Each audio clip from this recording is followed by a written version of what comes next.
Yes, Savage. Yes, my lords, my lady, may it please the court, I appear on behalf of the respondent in this matter, Mr. Vasa, together with my learned friend, Mr. Eva Dua, who sits behind me. On behalf of the Secretary of State, it's Ms. Julia Smythe and Natasha Jackson.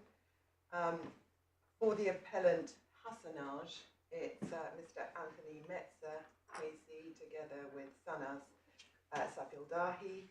And for the Air Centre, the interveners in the case of Hasanaj, it's Mr. Tom Delamere, KC, Bojana Asanovic, and David Selwood. My lords, my lady, I stand up first because I trust the court has received an email from the parties sent to... We have. It seems a very sensible proposal as regards order. We think it very unlikely that the case will run 2 days. We don't think you and Mr. Metzer will need all day between the two of you to run what is to a considerable extent. They're not totally the same case. But let's see how we go. But you may find us a bit tetchy if the case runs at the pace that you predicted.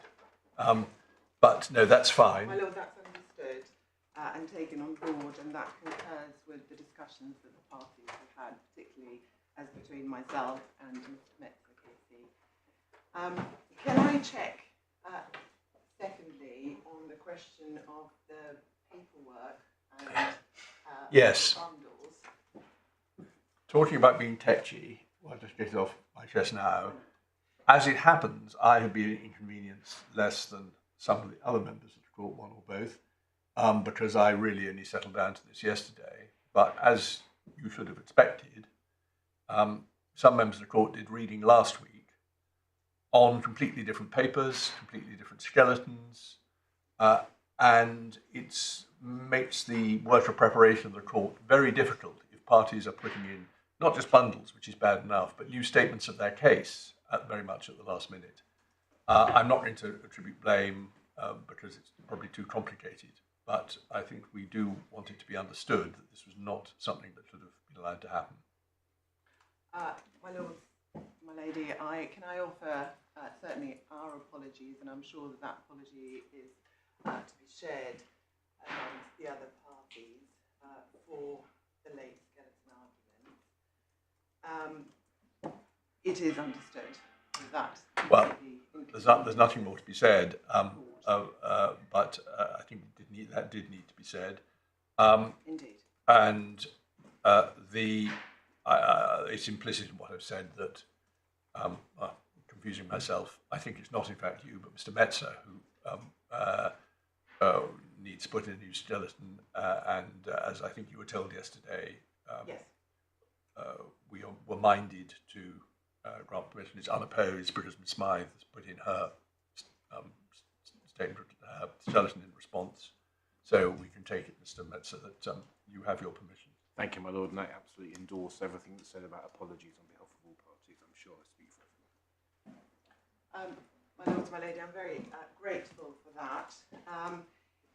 Can I then move on to the grounds of appeal in the case of Vasa, and address the court briefly on the procedural way in which the appeal finds itself before the court, before I get into the substance of it.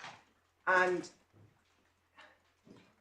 my lords and my lady will have seen that the basis on which the appeal is put, and I say that from my side of the court, is that Mr. Vasa benefited from a grant of leave to enter.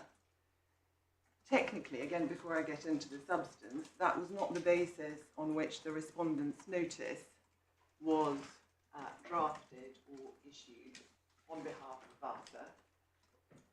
But it does take issue with what was ground 1C of the Secretary of State's grounds of appeal, and that was, in summary, even if it was right for the Upper Tribunal to have concluded that Mr. Vasa had been issued with a residence card under Article 10, that somehow qualified under the 2016 regulations, the Upper Tribunal still was wrong to hold that there was facilitation in accordance with national law, because that could only have happened if such facilitation occurred under the 2016 regs, and that's the Secretary of State's Ground of Appeal 1C.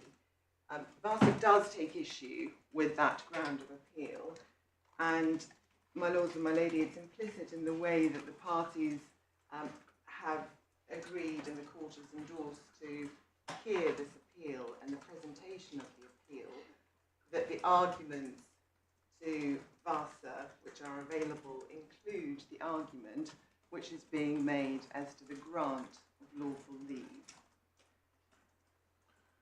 And that doesn't come as a surprise to you, Ms. Smythe.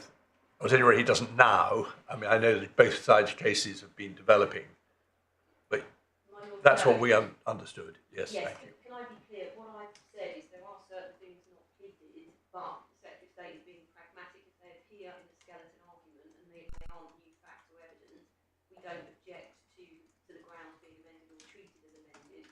We've only objected in one respect to something that Mr. Hasanaj sought to raise very late, and I understand that's what's being pursued. So if that helps. Yes, no, that's very helpful. That's what I understood your position to be, but if I may say so, it's very sensible. I'm very grateful for the friend. Can I make it clear that what my learned friend sets out in her response to the revised skeleton argument to our submissions, what she contains in paragraph 10 is not being advanced, so it's not an issue for the court. Yes, thank you. Paragraph 11. Well, in the same regard. that will come to you later, Mr. Mensah, but thank you.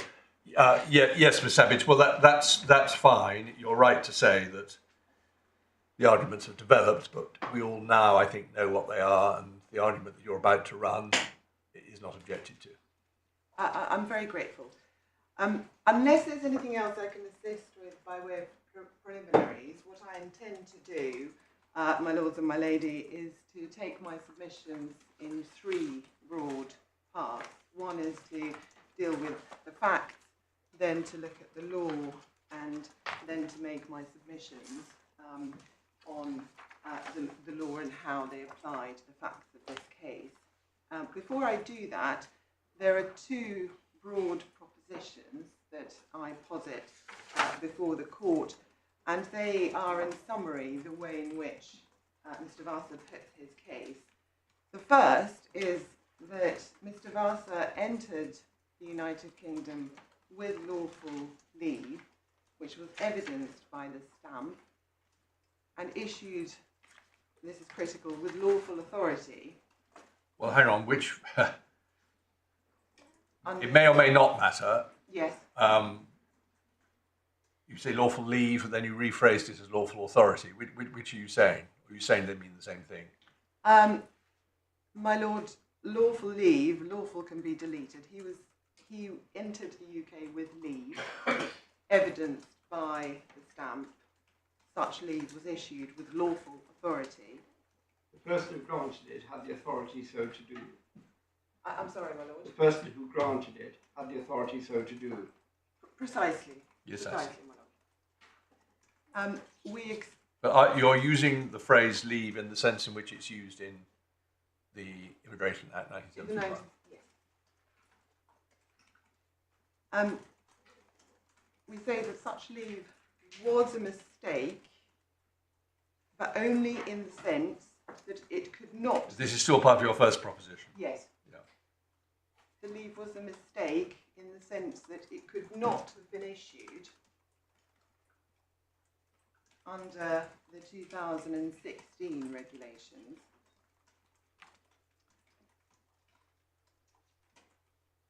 However, because the grant of leave was consistent with Article 3.2 of the Citizens' Rights Directive,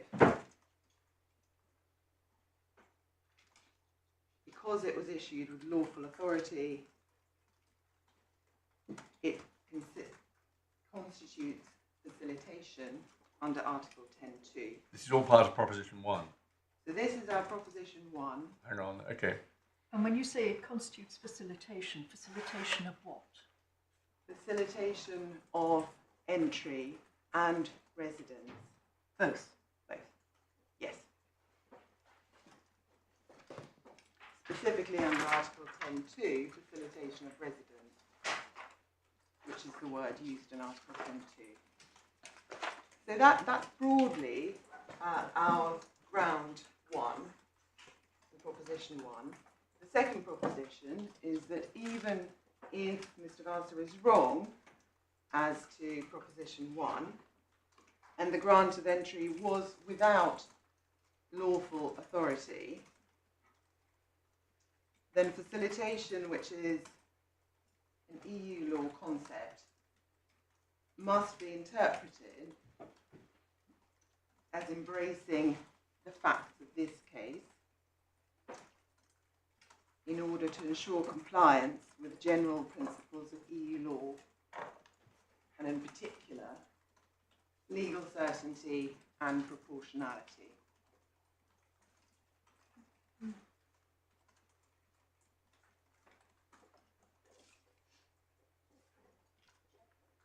So I move on next. Well, a moment. Sorry.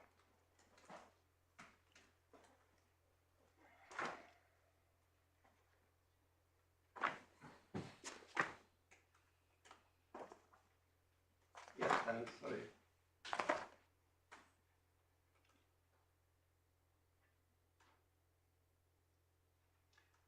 My Lords, if I may move on to outline the facts in this case, in my first pillar of making out those propositions, as it were. And I'll follow broadly, hopefully without too much repetition, the structure of our skeleton argument. Yes, I mean, there isn't. Obviously, there's some disputes you want to emphasise, some facts you want to emphasise, but in fact, the facts are pretty clear, subject to one point which we may have to discuss with you later, but basically about what everyone thought. But we may not need to be taken through the facts in great detail, is really all I'm saying.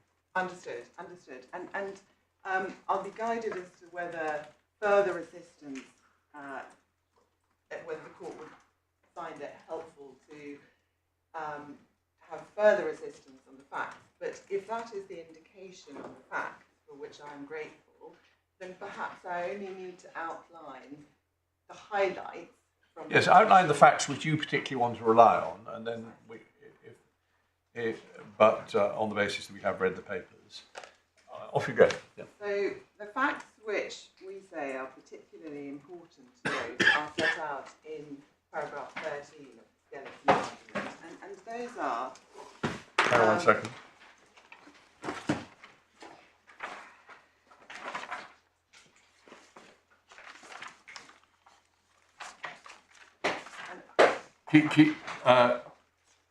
Key fact. So this is paragraph 13, page 323 in our bundle.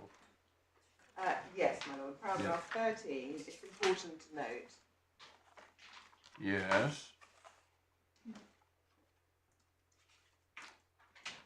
Well, okay. Is that a fact on which there's any evidence or findings? Do you mean the first paragraph, the first sentence about what Mr. Vasa believed? Can I take it in this way? Mr. Vasa, I'll take paragraph 13 as the basis, but let me outline the facts. Yeah. And then perhaps move on to the inferences of those facts. Yes. See where my Lord is querying. First of all, Mr. Vasa was a child when he entered the UK. And he was therefore, by definition, dependent on, at the very least, his father. Yeah, but he needs to be dependent on his brother. Indeed.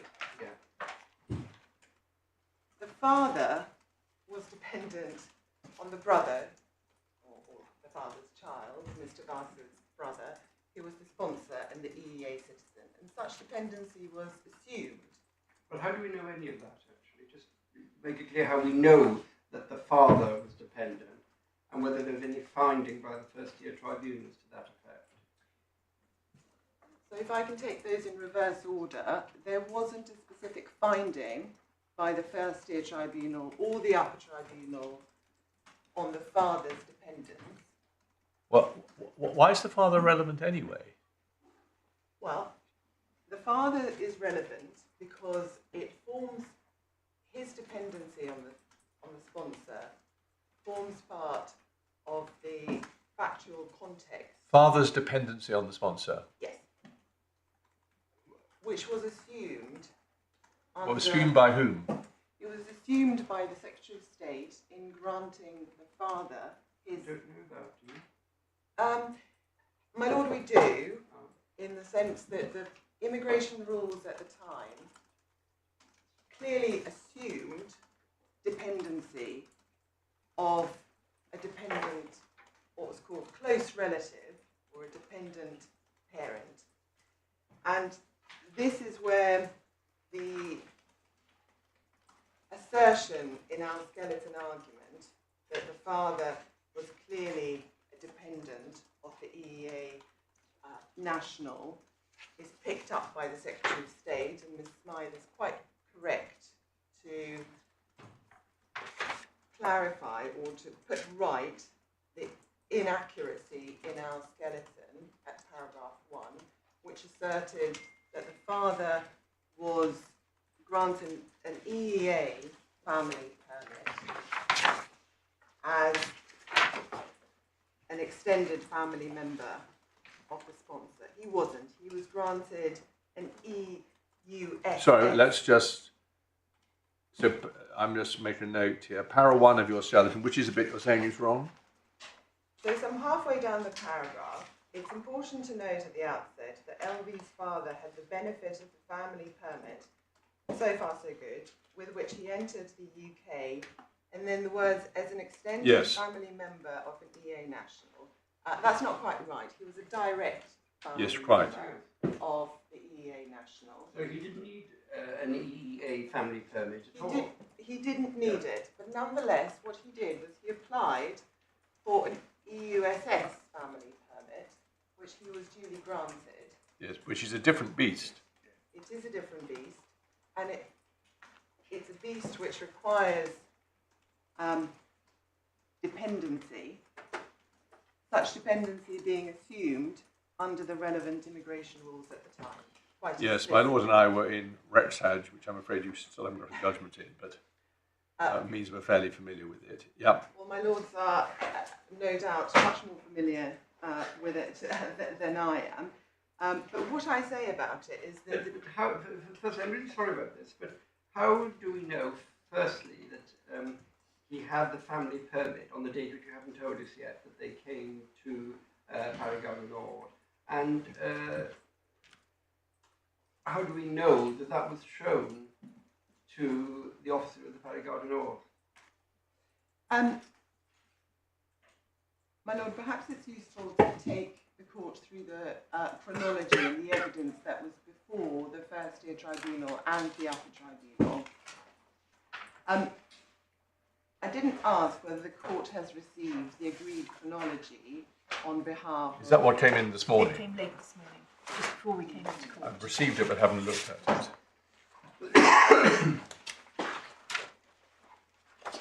Thinking to myself, what is more helpful is to go through the physical facts as they occurred, rather than working backwards with the assumptions that in order to prove X, I need to show that Y happened. Work out what happened first, and then work out what label attaches to that. It's only a personal preference. No, well, if I may say so, I agree. And let's just get the primary facts, well, and we have to be more accurate. Let's get the primary facts as shown by the evidence, then see to what extent there were findings about that. And then we'll have a sure ground on which you can address us on any inferences. So it basically means looking at witness statements, doesn't it? And the documents, but the only documents are the two passports. My Lord, on the 13th of September 2020, Mr. Vasa entered the UK with his father, and his father had the benefit of Sorry, I the- mean, it doesn't matter, but just to be accurate, all this actually happened in Paris, presumably at the Eurostar terminal. Yes. Yeah, okay. And his father had the benefit of an EUSS family permit, and that permit is in the supplementary bundle, tab 3, Yes. pages 8 and 9. Page 8 is the father's passport, and page 9 is the family permit, which was duly stamped by the immigration officer. And there, in answer to my Lord Justice Lewis's question, that is the evidence that the immigration officer at the time looked at that permit and duly stamped it. What about the brother at this stage? What's the relevance of the brother? Because I've been led to believe that the key thing is that the brother was a Greek national and that the son, Mr. Vasa Jr., was the brother of a Greek national. But you're telling us now something that I hadn't fully appreciated before, that his brother needn't have been there at all. It was the father that he was coming in with. His brother was there too. Oh, his brother was there too, and his Yes. brother was a Greek national. Yeah, if we look at your client's witness statement, para 3, I came to UK on the 30th of September with my father and brother as a family member of my brother. Yeah. And that's always the way the case has been put. Indeed. Has to be. So, I'm still at the moment not clear what the relevance of the father's position is, but what you were doing, pursuant to our encouragement, was simply getting the facts out here. So surely this is the starting point, para 3 of your client's witness statement. My Lord, I'm grateful. And whilst we're considering the witness statement, it's also helpful to note paragraph 6 to 9, which was evidence before the First Tier Tribunal and the Upper Tribunal as to the dependency of Mr. Vasa on his brother. Well, the essence of it is that the brother is the person in the family who's employed in earning money. Precisely, my lady, yes. And my Lord Justice Lewis is correct to say that the dependency on the sponsor, the brother, has to be established. Yeah. The rather unusual factual matrix in this case is that there was also a father of the sponsor who didn't need to apply for an EEA. At the moment, I don't understand why A, that's legally relevant, or B, was factually the basis upon which the case was argued up until this court. Perhaps before I leave the point, I only need to say this. Given that the appellant was a child at the time, and that he was clearly a member of at least his father's household and dependent on him. We don't even know that. We don't know, at least if we do, I haven't spotted it, what their family arrangements were before they arrived at the Gare du Nord on the 13th of September 2020, except that the brother was, for part of the time, in Greece, so whether he had been in Greece right up to the 13th of September, we have no idea. And that there's an inference that your client was living with his father, which would be what one would expect. But whether the brother was living with them as well, whether the father was earning, we just don't know. We assume the father wasn't, because otherwise why is he claiming dependency on the brother? None of it's very clearly spelled out. Or have I missed something? Well, it says at paragraph 5 that his brother moved to the UK on the 25th of June 2018 from Greece. Thank you. Yes. He was living at the address which is set out in paragraph 1 of the appellant's witness statement. I'm great. My lady's obviously right about that. So that gives us another. So presumably he came to Paris To accompany. to pick them up and bring them back. My Lord, yes. the sponsor brother was living in the UK, supporting his family, including his father and his younger brother, who were residing in Greece. In Greece? Or in France? We don't know where they were living, do we? I thought they might be living in Albania. Yes, in fact, that we just don't. The truth is, there's no evidence where they were living. And my lord's right; it's probably most obvious they were living in Albania, but they might have been living somewhere else. Well, it's safe to say this at paragraph 8. It says, "My brother was the only person who worked regularly and supported the family in Greece." One doesn't actually know what is meant by the family.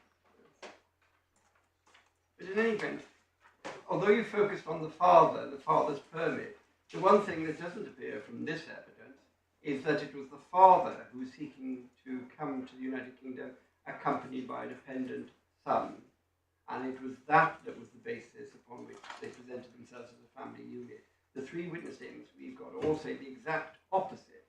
That the brother, the older brother, Leonard, came to Paris, met father and son, and they came as dependents of the older brother. So at the moment, I'm still puzzled as to factually and legally why you've chosen to start with whatever immigration status the father had.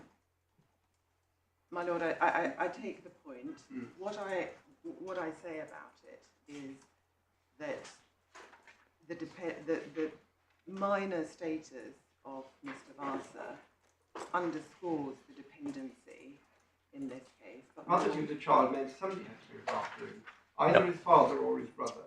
It couldn't have been his father, you say, because his father wasn't earning, and his father was just as dependent on Leonard as Vasa was. That's what you're saying. But it doesn't seem that his father's legal status is relevant for him.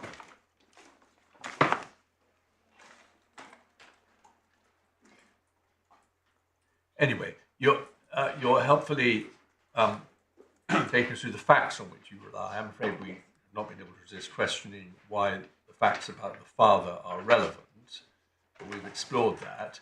You say they entered the UK on the 13th of September. The circumstances are set out in the witness statements. He was with his father and his brother.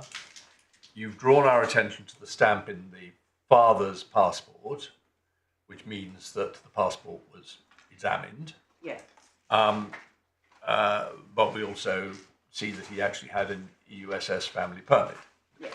which your client didn't. What else do you want to get out of the facts of the 13th of September? So the critical document, which is in the supplementary bundle, Yeah. which is the stamp on the appellant's own passport, it's Yes. been cited extensively in the pleadings and the skeleton arguments. It's at page 3, tab 1. This is the same date of the stamp, 13th of September 2020, and it says admitted to the United Kingdom under the Immigration EEA regulations 2016. Yes. There was no further evidence about what happened at the airport. The appellant... At the station. At this test, indeed. Indeed, Mr. Vasa has requested a subject access request to try and ascertain whether any more... Well, when was that done? I will confirm I don't think, that. if it's referred to in the skeletons, I'd missed it. No, it's not referred to in the skeleton, my lord. Well, it doesn't really help us, does it? It hasn't produced some time anything. ago, but nothing was revealed. The subject access request was complied with, and nothing was produced in that as part of that compliance with the request to shed any light on the thinking or the reasoning of the immigration officer on the 13th of September 2020. And realistically, at this distance of time, unless there was some general policy, which no one suggested there was, we'll never know why he did it. it's common ground that he shouldn't have done under the 2016 regs. That is common ground, my lord. Yes. That is accepted by Mr. Vasa.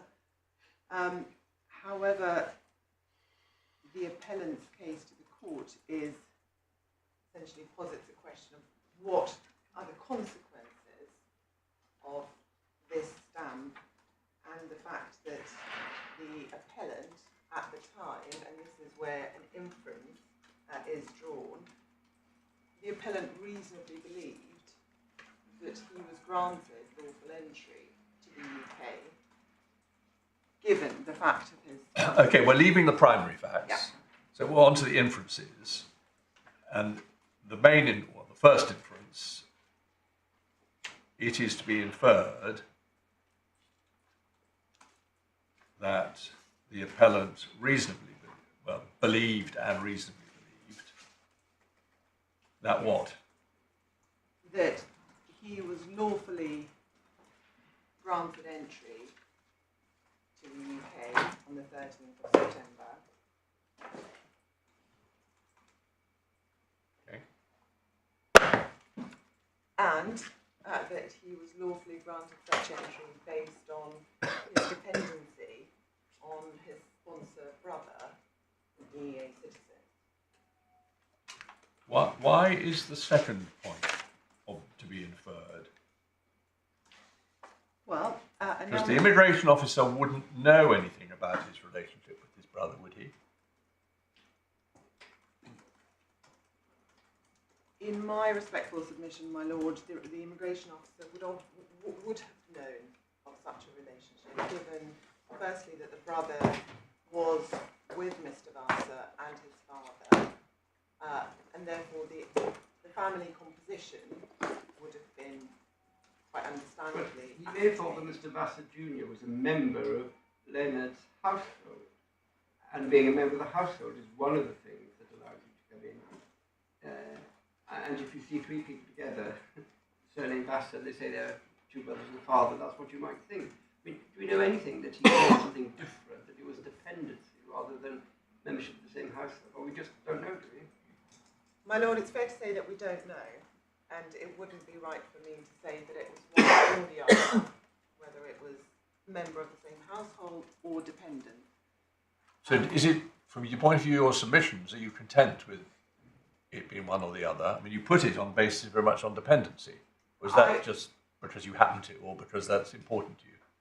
Well, I would be content if the court was to find that they were assumed to be a member of the same household. Although they might not have been, because they'd been in Greece or possibly Albania, and for the last 2 years, Leonard had been in the UK. But in terms of all that we can get, one possibility is dependency, a second possibility is assumption, wrongly, that Leonard and Mr. Vasa were in the same household.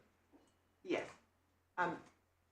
But my Lord Justice Underhill is correct that I put my case much more on the dependency, simply because that's where the evidence in my submission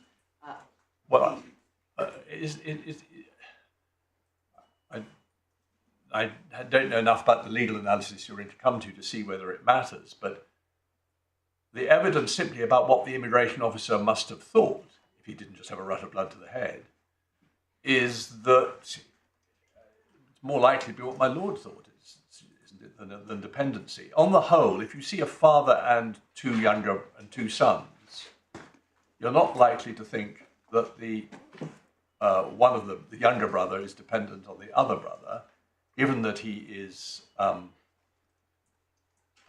child. You'll think he's more likely to be dependent on his parent. I don't take issue with that, my lord. It may be that that's more likely, and in terms of the legal analysis, it makes no difference to the consequences whether they are members of the same household or dependent. Right. Okay. But the first stage of your inference is that he reasonably believed he was lawfully granted entry to the UK. That is pretty obvious, subject to any refinements about what language to be used about entry and so on. But then you wanted a secondary inference that was based on his dependency on his sponsor brother, but you're now saying or on being a member of the household, and it doesn't really matter to you which. Correct. Okay. Yes. Before you move on, Yes. I can see someone's trying frantically I'm to very pass sorry. on notes.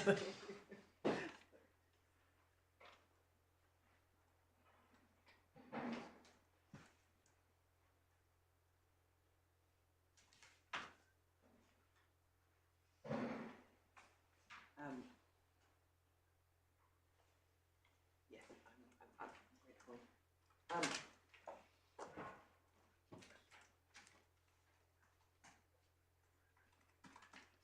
In terms of the factual background, what happened next, given that Mr. Vasa entered the UK in what was lawful grant of entry, is that he duly applied to regularise his status, and he made an application.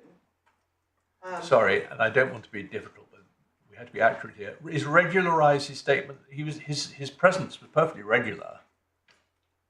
He believed he'd been given leave to enter. Yes, my lord, What you mean is he wanted to apply for long-term resident status. Correct. Yeah. My lord, I'm very grateful. He applied for limited leave to remain. Well, is that what he did apply for, or did he apply for a residence card? Do we know? Yes, he applied for pre-settled status Yes, under the EUSS scheme. And he did so. Sorry, can I just ask one factual question? We don't have his application. The same applies to Mr. Hasanaj as well. Do we know why not? I know it's done online. I don't know whether there's a facility when you do it online to print out what you have submitted. I would hope there was, but there may not be. But even if you don't do it, the Secretary of State, you expect to have it. Can I just ask Ms. Smythe about this? Ms. Smythe, I don't know if you've been asked for this before, but I was a bit surprised. It's always helpful these cases to see the application. It doesn't matter so much, frankly, about this application. It's more important the next one, which is the one which attracts the decision appealed against. But in principle, it would be useful to see them for both. Yes, so we had this in Chellick, and they had to be painstakingly reconstructed from the computer system, which we did. As I recall, in REPSAT it was different because that was a family permit application, and the information was pulled off more easily from online. I'll turn my back to check that that's correct, and I'm asking Mr. Pecco, who sits at the back, to check. But it's certainly, based on experience in Chellick, quite difficult to reconstruct the online application. We do have the decision letter, but not the application. Yes, the decision letter often doesn't always make it entirely clear on what basis the application was made. It gives you some information. Well, look, unless my lord and my lady think otherwise, and we can tell you later in the hearing, we're not going to insist on you doing something which involves many man-hours. I'm bound to say it does strike me as surprising that the system doesn't allow you simply to print off whenever you want an application. It may be, my lord, as well, that part of the theme with use applications, they're unlike any other immigration application, that it's fairly fluid. There's discourse between the Secretary of State and the applicant. There's guidance. The Secretary of State bends over backwards, in effect, to find a way that the person qualifies, and there aren't a lot of criteria actually for this. There is a form. There is a form that is filled in. Yes. And all I'm saying is, in any well-designed system, you'd think that the form was preserved and as filled in and easily retrievable. Yes. But your instructions are that that's... Can you check? Not Yes, now. Check over lunch. Yes, I certainly will. If it is easily retrievable, we need to see it. If it isn't easily retrievable, we express surprise, but we're not going to make you do something that you can't do. We can do it, but it would You take can't. a little time. Well, we'll come back to it if we want to, but Yes. thank you. Right, so we haven't got the form. We don't know from that how it was put, but we can infer the contents, and frankly, your client won't know. It doesn't know that done with assistance. No. But we can infer much about it from the terms of the decision. Indeed. Yeah. And that application was made on the 15th of September of 2020, and it was refused in a decision dated the 23rd of October Yes. 2020. That is important, and no doubt much will be made of that refusal, because that refusal was not subject to an appeal or judicial review. Mr. Vasa was at the time unrepresented, and that refusal is worth going to now, if I may take the court. It's in the supplementary bundle. Yes. At tab A, 2, at page 24. And you can see from the refusals, in the third paragraph on the bottom, you state that you're a dependent relative of an EEA citizen, Lauren Vasa. So we see there the basis on which the application was put. And then the decision says you have not provided sufficient evidence to confirm this. Then the next paragraph sets out the required evidence, which in the third line is a valid family permit or residence card issued under the EEA regs. And we accept that Mr. Vasa never applied for any of those documents. And those documents were said to be needed if one is applying as a dependent relative of an EEA citizen, and evidence would satisfy the Secretary of State that the relationship continued to exist. And then over the page, the second paragraph, in order to meet the definition of a dependent relative, you need to demonstrate that you're a relative of the sponsor as claimed and that you hold a valid relevant document, which is again a reference to, amongst others, those documents such as an EEA family permit, residence card, or a registration certificate. Can you just give us Yes. the reference in the authority, the page reference to the definition of dependent relative? Yes.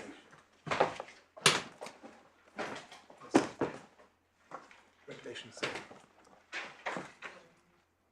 It's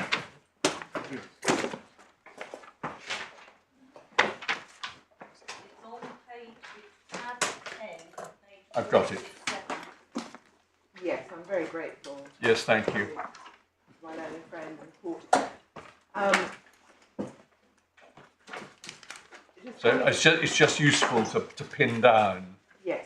what the Secretary of State was saying was the The other page just to have a finger in is 489, applying for one of the immigration law, which is the definition of relevant document. yes. No, that I had found, but I tried to trace through, starting with EU 11 and EU, but you have to go to several different definitions before you end up at relevant document. But everyone agrees you do in the end. You do, my lord, yes.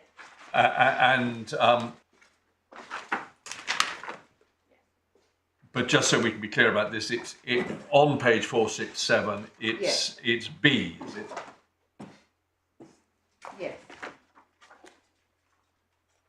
It is. Which is.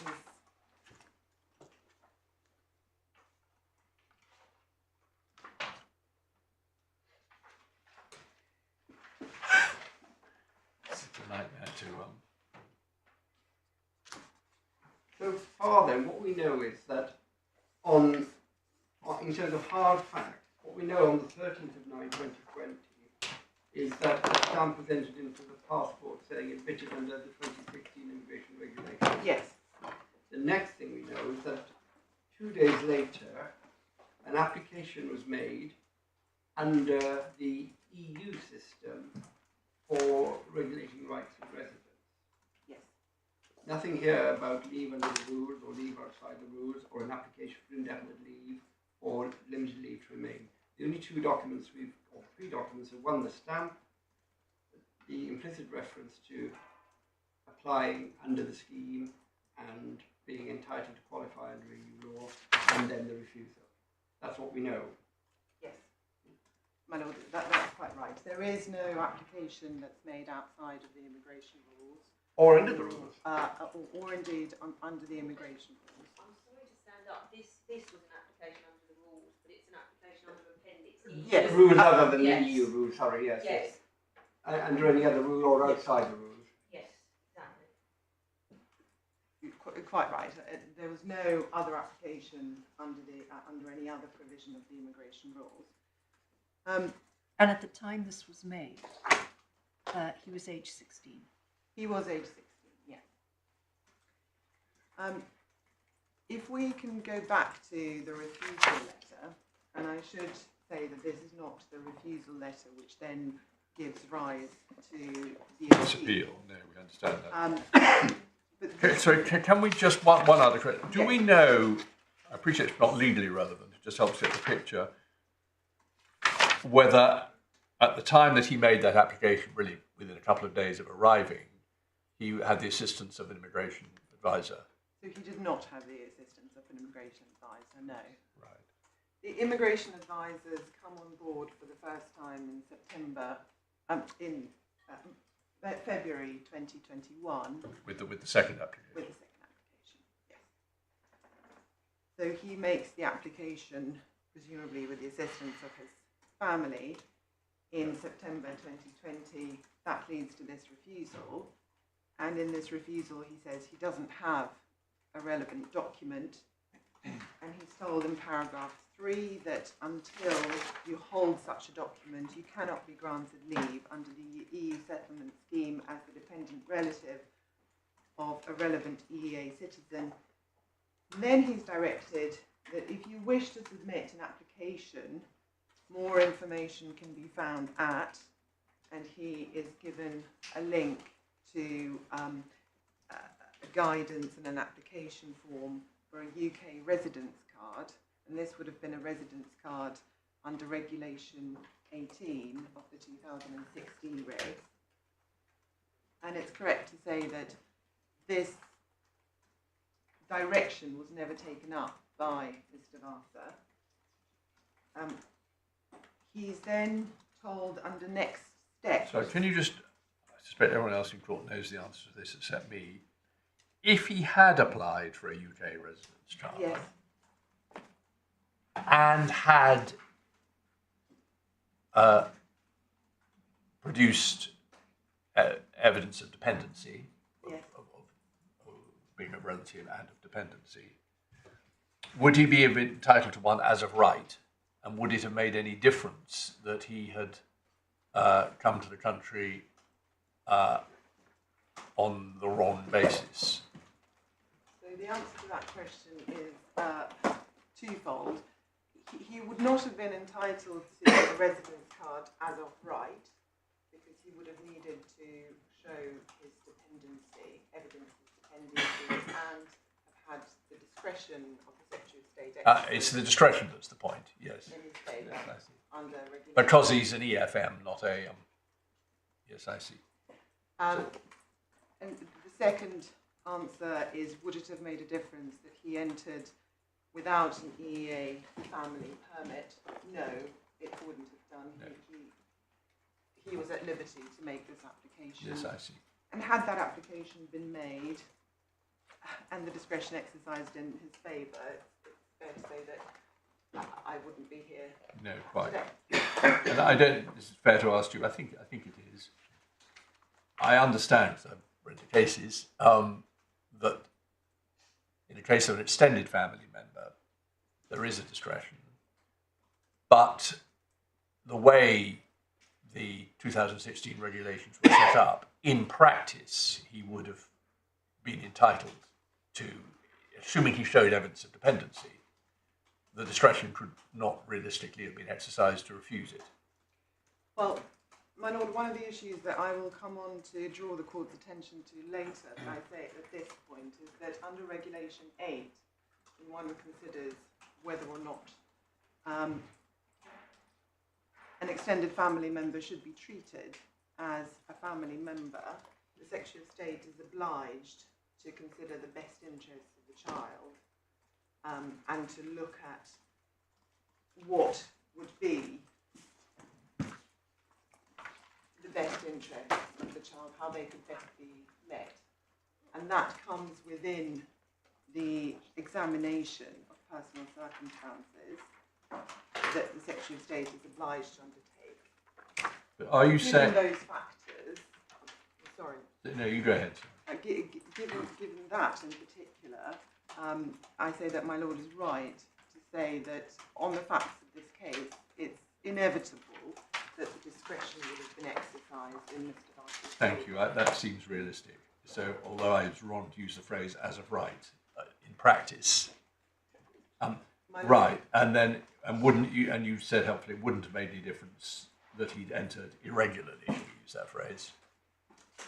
My Lord, no, the fact that he entered without an EEA family permit would not have made a difference to his ability to apply for a residence card. Thank you. That's very helpful. He's then given next steps in the refusal letter, and he's given three options.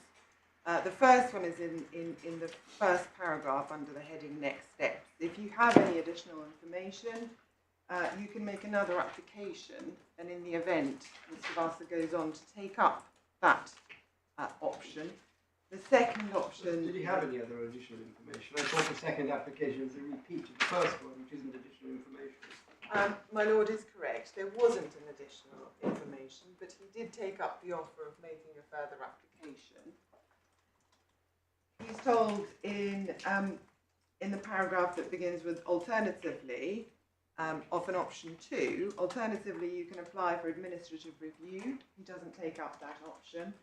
And then over the page he is told that he has an option 3, again not taken up, and that's the appeal to the First Tier Tribunal under the Citizens' Rights Appeal EU exit regulations. He, as I've already intimated, makes a further application, and my Lord, it's just correct, and my Lady, it's correct to make an amendment to the skeleton argument in paragraph 3, because the second application, which is the chronological beginning of the appeal that's before the court, was made not on the 10th of February 2021, as is said in line 4 of paragraph 3, but it was in fact made on the 17th of March of 2021. And it was made after Mr. Vasa instructed or got the assistance of his now former solicitors in February of 2021. New application is made. By that time, it's right to say that Mr. Vasa's ability to apply for the residence card has expired. It's no longer an option that's available to him, and that application is refused in a decision. Remind me when it expired. At the end of the transition period, Yes, my of Lord, course. which On is the the 31st of December 2020. Sorry, yes, of course. So he is no longer able to apply for a residence card by the time he makes his second application under the Immigration Rules Appendix EU. That application is refused on the 30th of May of 2021, and it's helpful to go to that decision, if I may. That's in the core bundle at tab 4, page 37 onwards. My Lord, my Lady, this decision is in very, very similar terms to the decision, the previous refusal that's already been analysed, save for the direction to apply for a residence card. Not the direction, but the Not the direction, the but the option, Yes. the inclusion of an option to apply for a residence card, and save for the noting at page 38 in the third paragraph in the new decision of the refusal on the 15th of September. So the third paragraph notes the refusal on the 15th of September. He's then told, until you hold such a document, you cannot be granted leave under the EU settlement scheme as the dependent relative. And the decision is otherwise in exactly identical terms. And my Lord, Justice Lewis is correct that it was made evidentially, although the evidence is not before the court, but that the factual matrix had not changed in any material way. And that's the decision which is then appealed and comes before the First Tier Tribunal.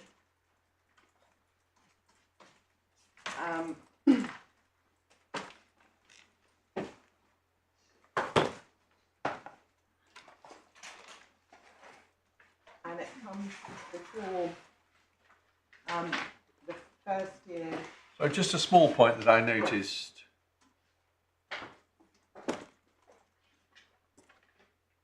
On both, I think, which they are essentially identically Yes.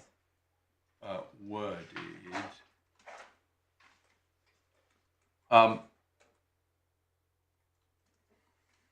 They're rather repetitious, these documents, but after having already said you don't qualify, Yes.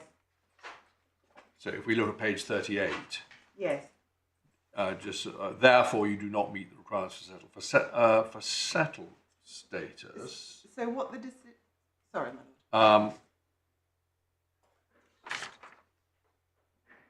Yes, I see.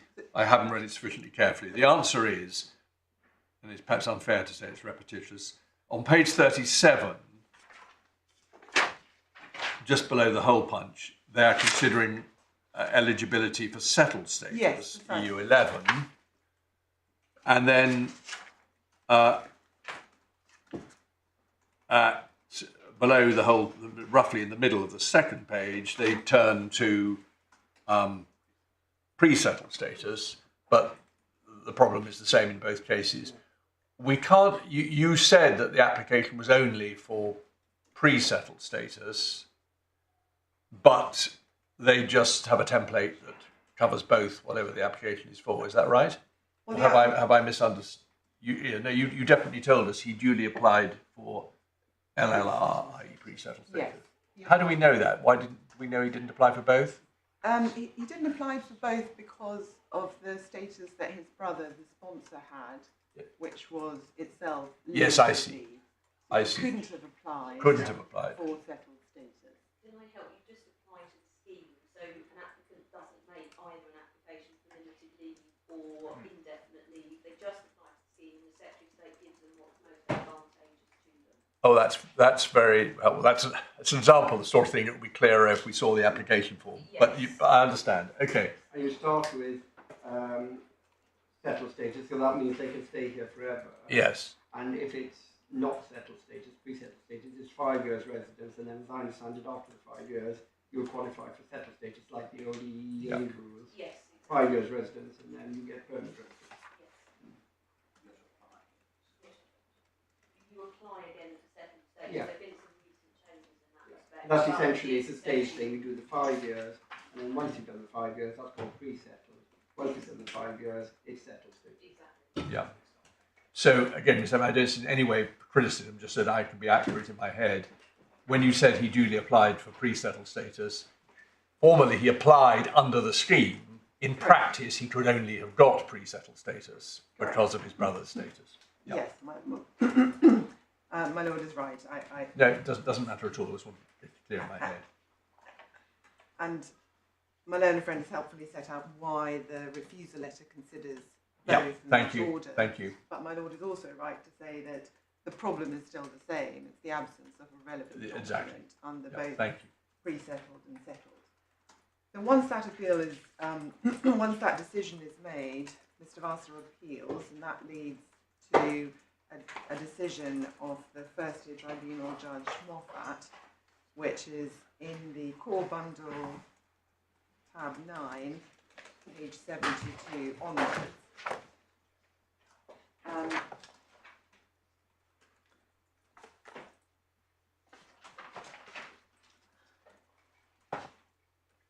Sorry, which page did you say?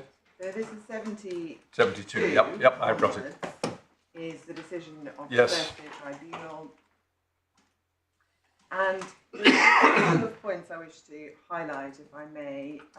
It's right to say that the appellant's claim is summarised in paragraph 6.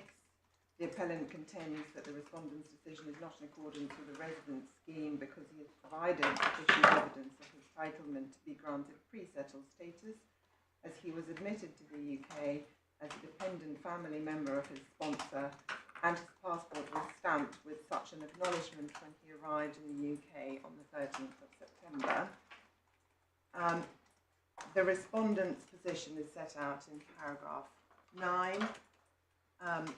Essentially, lack of a valid EEA family permit or other. Just for a minute, does that mean that Lemon's case was that he understood the stamp to be proof that he met the EU requirements to come in as a dependent relative then? That's what he thought it meant. My lord, yes, he understood that he had been granted lawful entry as a dependent of an EEA citizen. Well, what he says is that he was admitted to the UK as a dependent member. The point is that he thinks he's been allowed in under the EU rules. Yes.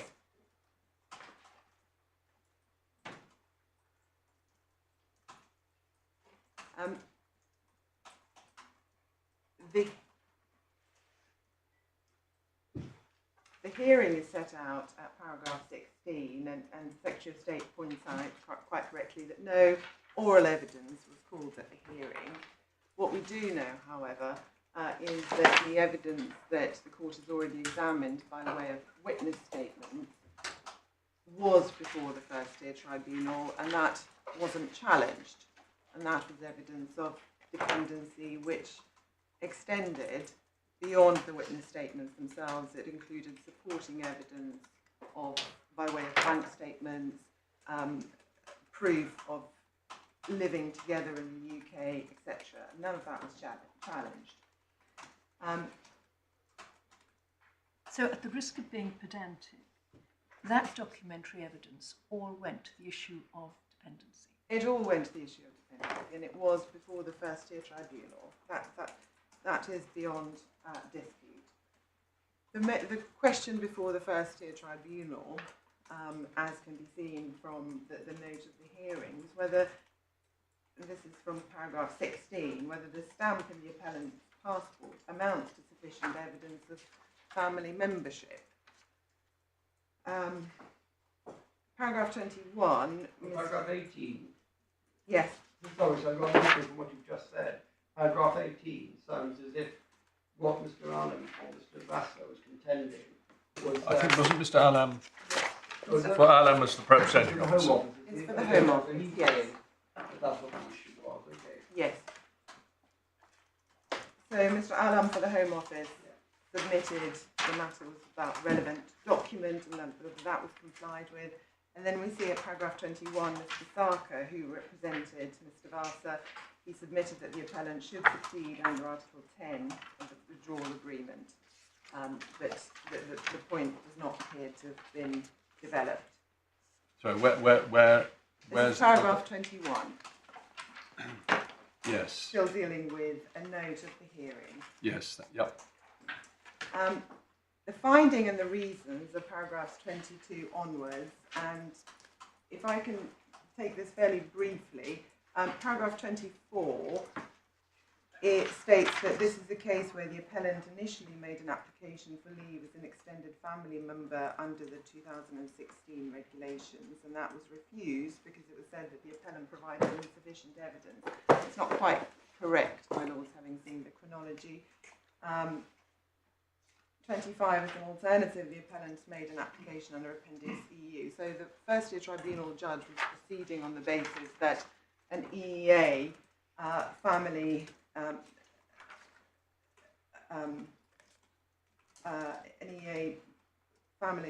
document was applied for and refused. And paragraph 30. Sorry. I'm being slow. I understand 24, although, as you say, it doesn't quite accurately reflect the terms of the decision letter. 25, as an alternative, the appellant has made an application under Appendix EU FP for a family. He hadn't, had he? No, he hadn't. So all of those propositions are wrong. He couldn't have made an application under Appendix EU family permit. And in any event, that was a scheme that was available for those who are outside of the Yes, UK. quite.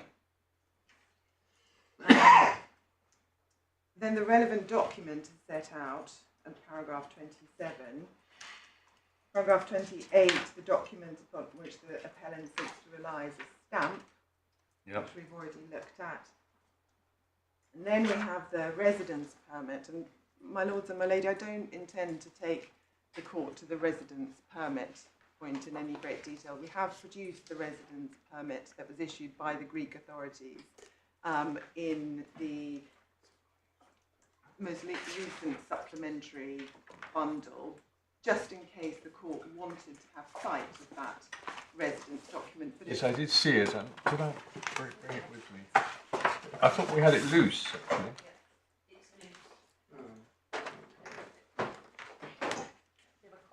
we have copies. I'm sorry, I clearly failed to bring it with me. My lord, the fault is entirely ours. We should have produced this document in the main core. But then where does it? It doesn't take us anywhere because, but it is relevant to consider how the First Tier Tribunal and, more importantly, the Upper Tribunal approached the appeal, and in particular, the Upper Tribunal based much of their reasoning on the residence permit issued by the Greek authorities. And we are in agreement with the Secretary of State that family permit could not have been issued under the Citizens' Rights Directive, under Article 10. And in any event, even if it was, it would not have automatically led to the grant of Mr. Vasa's entry. So Don't worry. Yeah. we will make sure that the court has. Well, I do have it back in my room. I just didn't bring it with I me. don't know if I've got it. Maybe one of the many documents that came in. I did the reading last week and I haven't followed every new document with sufficient care, obviously, so I will need a copy. My lord, yes, of course. We'll provide copies to the court, and apologies again that wasn't included in the core bundle. So, coming back to paragraph 28, there is a note in the very last two lines. The appellant provided a copy of the residence permit with a note about the residence permit. And then at 29, we have the appellant. Hang on, we're just being given the so we'll just. I'm very grateful. Thank you.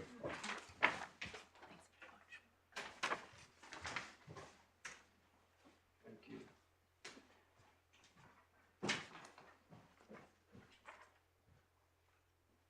Yes, well, this answers the factual question, which is Yes. where they had been before they turned up at the Ground Nord. The answer, they'd been in Greece. Yeah. So this is a family member.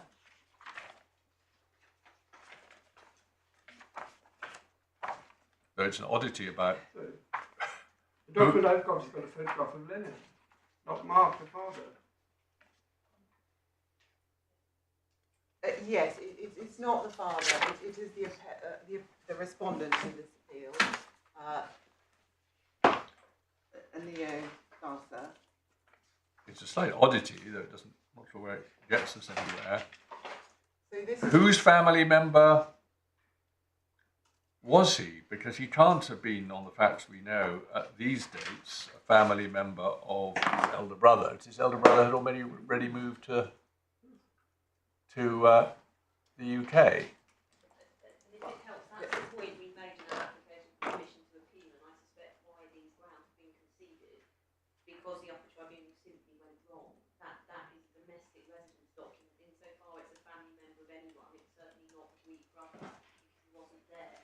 And that's all dealt with in our permission to appeal. I'm sorry, I rather skipped over all of this because I knew it was no longer an issue. Yeah, well, okay, well, it's interesting to see it, but we've got enough to worry about without having to deal with points that we don't need to decide. Thank you. I'm sorry, you were about to move on with the FTT. So paragraph 29 is the father's family permit, which we've already considered. That's the EUSS family permit. And then paragraph 30 notes that the father's document is one that would fulfil the definition of a relevant document. Paragraph 31, the application was made under Appendix EU, correct, where he's required to have a valid residence card or family permit to meet the requirements. A family permit or residence card would set out a period for which the card was valid. The appellant stamp does not. On that basis, I find that the stamp in the appellant's passport cannot be equivalent or equal to a family permit or residence card for the purposes of Appendix EU. Paragraph 34 makes a reference to Article 10 of the withdrawal agreement, and the First Tier Tribunal judge decides this: on considering the terms of Article 10 and Article 2 of Directive 2004 EC, it is in my judgment that the appellant does not fall within the definition of a family member set out in those provisions. I just pause there because that's unsurprising given that he was considering Article 2. No, quite. He doesn't consider Article 3. Doesn't consider Article 3. Yeah. And then he concludes that he's not a direct descendant and dismisses the appeal. That decision was then subject to appeal to the Upper Tribunal. And the Upper Tribunal's decision is at tab 7 of the same bundle, page 50. The Upper Tribunal judge Canavan, who, if I can take you to that decision, sets out the legal framework, and at paragraph 11 at page 52 notes that any other member which didn't fall within Article 2 did not have an automatic right of residence. They needed to meet the requirements of Article 3.2. So here the focus shifts to the correct article in the Citizens' Rights Directive. The judge then sets out the EEA Regulations 2016 at paragraph 16 to 19, the exit from the European Union and the withdrawal agreement are set out at paragraph 20. 25 deals specifically with Article 10, which notes that it applies to family members provided they satisfy at least one of several conditions.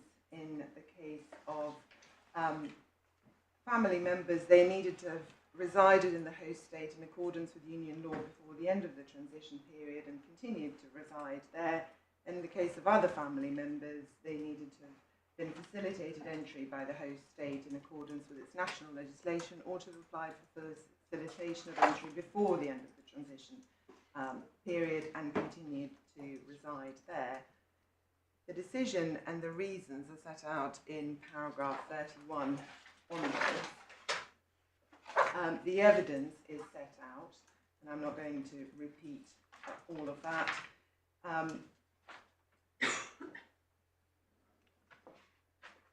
Over the page, paragraph 35 notes that the witness statements don't explain why the appellant's father applied for entry clearance and the appellant didn't. Nevertheless, the evidence indicates that the appellant and his father travelled to the UK together. Is that right? Did the father have an EEA family permit? No, he didn't. He didn't. He had an EU family permit. Yes, under Appendix EU family permit. That's correct. Yes, but that would be perfectly proper to describe that as an entry clearance. Yeah. Yes, that's correct. And indeed, an EEA family permit wouldn't have been entry clearance. So that's correct. Paragraph 36 says it's reasonable to infer that the immigration officer at the juxtaposed controls in Paris considered the documentation produced by the appellant and was satisfied that he should be admitted under the EEA Regulations 2016 as an accompanying or joining family member of an EEA national who was exercising rights of free movement in the UK. although I was not referred to relevant border force guidance for immigration officers, I find that it's reasonable for an expert tribunal to take judicial notice of the fact that it has been common practice for many years for some form of stamp to be placed in the passports of a non-EEA visa national who would otherwise require entry clearance to indicate that they have been admitted to the UK under EU law. Can I just read that again? Yes.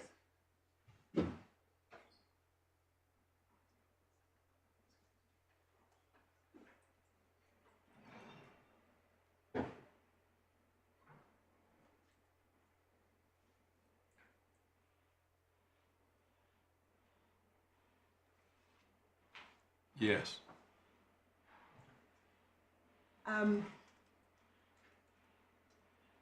So if I can then take the court to paragraph 41, this is after the arrival in the UK. We need to look at 38 as well, because that's what this Yes. tribunal judge thought the stamp meant. Because you're saying it means something different now, aren't you? Yes, I am. So the Upper Tribunal says that the stamp in the appellant's passport did not purport to be a grant of leave to enter under domestic immigration law. Stamp did not purport to impose conditions or any specific period of stay. The stamp did not purport to be a family permit issued under the EEA regulations 2016, which would normally be issued by a UK entry clearance officer. However, the stamp did clearly indicate that the appellant had been admitted pursuant to EU law. Although the CRD states that an entry stamp should not be placed in a passport, the CJEU McCarthy made clear that the key prohibition is on requiring a family member to obtain an entry visa when they can produce a residence card issued by another member state. Just in answer to my Lord Justice Lewis's question, I say that the stamp was evidence of a grant of leave to enter, but I don't take issue with the conclusion that the stamp did not purport to be a grant of leave to enter under the domestic immigration law. There's evidence of a grant of leave to enter. Is that your phrase? Yes. So it wasn't purported to be granted under the 1971 Act. It was purported, quite obviously on the face of it, to have been granted under the 2016. Yes, I mean that is slurring what are two fundamentally different concepts. Of course, a layman might say that entry under the 2016 or being given permission to enter under the 2016 regulation is, in ordinary language, leave to enter. Yeah. But as an immigration law concept, they're completely different. As long as we were in the EU, you did not require leave to enter. Well, the appellant did require leave to enter because he was an extended family member. So he didn't require leave to enter, he required a particular form of permission under the 2016 regs, which is not described in the 2016 regs as leave to enter. And that's deliberate, it's not an accident. My Lord, that's correct. So he could have and should have arguably applied for a family permit under the EEA regs, and that would not have been leave to enter. You say arguably should have. If pressed, you mean you accept he should have? Well, he could have done. It was open to him to do that, and I wouldn't be in the position that I am in today. But in fact, applying the scheme of immigration control as it was at the time that he turned up at Gare du Nord, that is the only way in which he ought to have been given leave to enter. It's not inconsistent with you saying, nevertheless, he was in practice given leave to enter, or was lawfully admitted, or whatever phrase you want to use. But under the rules, you can't escape from the fact that the immigration officer should not have allowed him through. My Lord, I accept that the immigration officer should not have placed the stamp in the way that he did, in the sense of... Yes, and therefore should not have allowed him through. So there was power. So with the caveat that my Lord makes, that Yes. doesn't preclude me from arguing that what the central issue in this case is whether there was a lawful authority that the immigration officer had granted under the 1971 Act to authorise. But the question is, what was he doing? Yes. And the one thing he didn't think he was doing, when he took his stamp out of the drawer in Paris, was granting leave to enter pursuant to immigration rules other than the EU regs, or outside the rules. He thought, rightly or wrongly, that is what he was doing, was granting admission, not entry, admission, so that the person could go through the controls and physically be within the United Kingdom. By having granted the right to be admitted, the person would be in the country without breaking any laws. The next question is, for how long, and what happens when that period runs out? But there's nothing to indicate on the evidence, either that the immigration officer intended to grant anything other than permission in the 2016 regs, and what you've shown us so far doesn't show any documentary evidence that your client thought he'd been granted something other than permission under the 2016 regs. My Lord, I do accept that. That is absolutely the evidential position. I'll come on to this in a moment, but briefly, the way that translates into Article 10 is whether or not that factual scenario constituted facilitation in accordance with national legislation. Yes, well, we'll come to that, but I think we do need to start with the point which I think you have now helpfully and I think realistically accepted, that on the evidence, the immigration officer was not purporting to grant leave to enter. That's correct. Either under the immigration rules or in exercise of his discretion outside the rules. I say he, merely for convenience. May I just make one more? Sorry, or clearly he was intending to grant admission under the 2016 regs regime.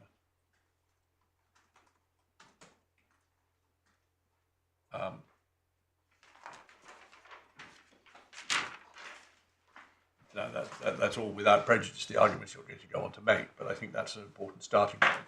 May I add one more caveat to that in terms of the intention of the immigration officer, which is that it also follows from those propositions that the immigration officer intended to grant leave consistent with Article 3.2 of the Citizens' Rights Directive.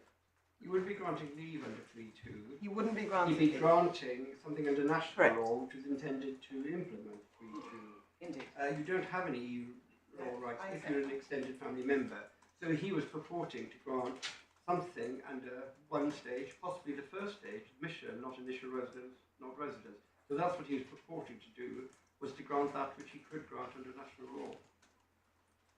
I accept that, and that's why I use the word consistent with and not pursuant to or under the Citizens' Rights Directive. But the leave that the immigration officer was intending to give was, in my respectful submission, clearly intended to be... And can we, I think it just causes confusion to keep using the word leave.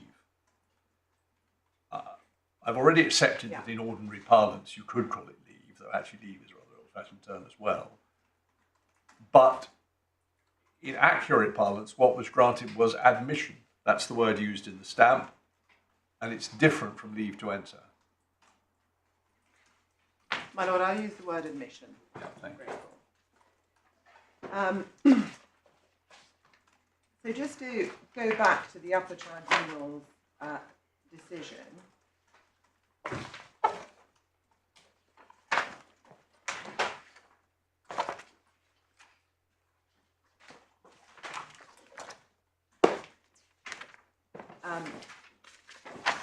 We were looking at paragraph 38. Then paragraph 39 notes that the stamp in the passport was not a family permit, didn't have any characteristics of an entry visa, simply the basis upon which he was admitted and confirmed the date of the admission. Then paragraph 40, the confusion in this case appears to have arisen because of an incorrect assumption that all family members need to be issued with a family permit under the EU regulations. And the Upper Tribunal judge then sets out the two categories of direct and other family members. And paragraph 41 looks at the application that was made post-admission to the UK. The appellant applied for leave to remain under EUSS scheme as an Just pausing there. He says most likely at the same time as his father. Yes. Is there some evidence the father made an application at the same time? If so, I didn't see it. Can I just check? I mean, it seems perfectly plausible, but I just don't know. There wasn't any further evidence before the Upper Tribunal than there was before the First Tier Tribunal.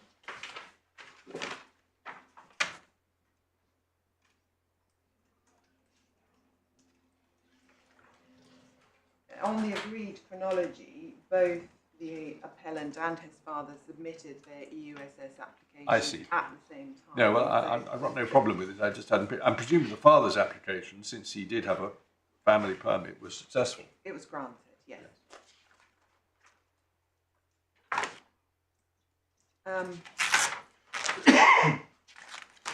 And in paragraph 41, the Upper Tribunal first makes notice of the residence card issued under Article 10 by other member states. That's Article 10 of the Citizens' Rights Directive.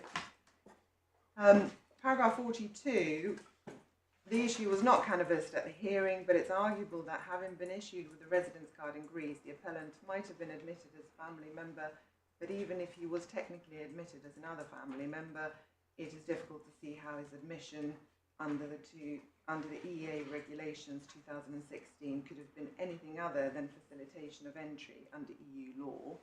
And we say that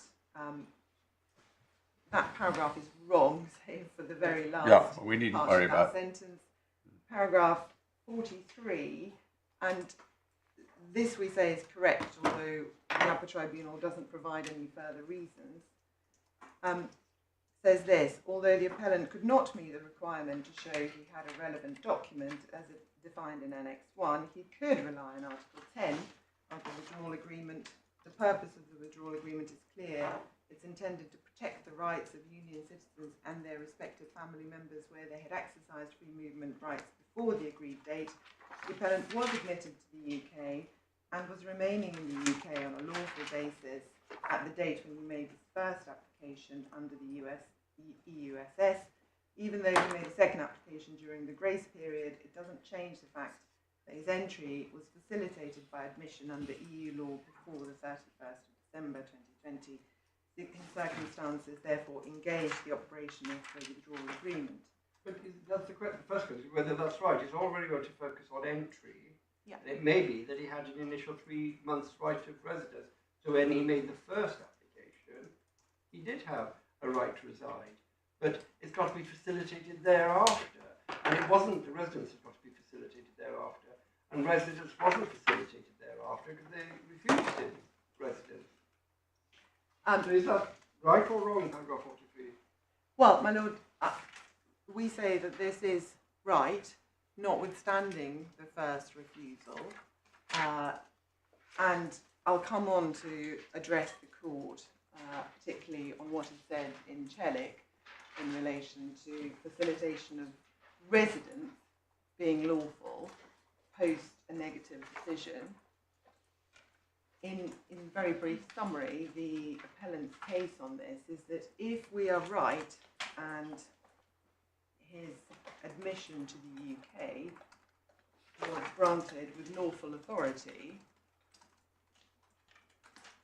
then that was without prejudice to the further application that he made in September of 2020 for a residence document under the EUSS scheme. What do you And mean the without prejudice to?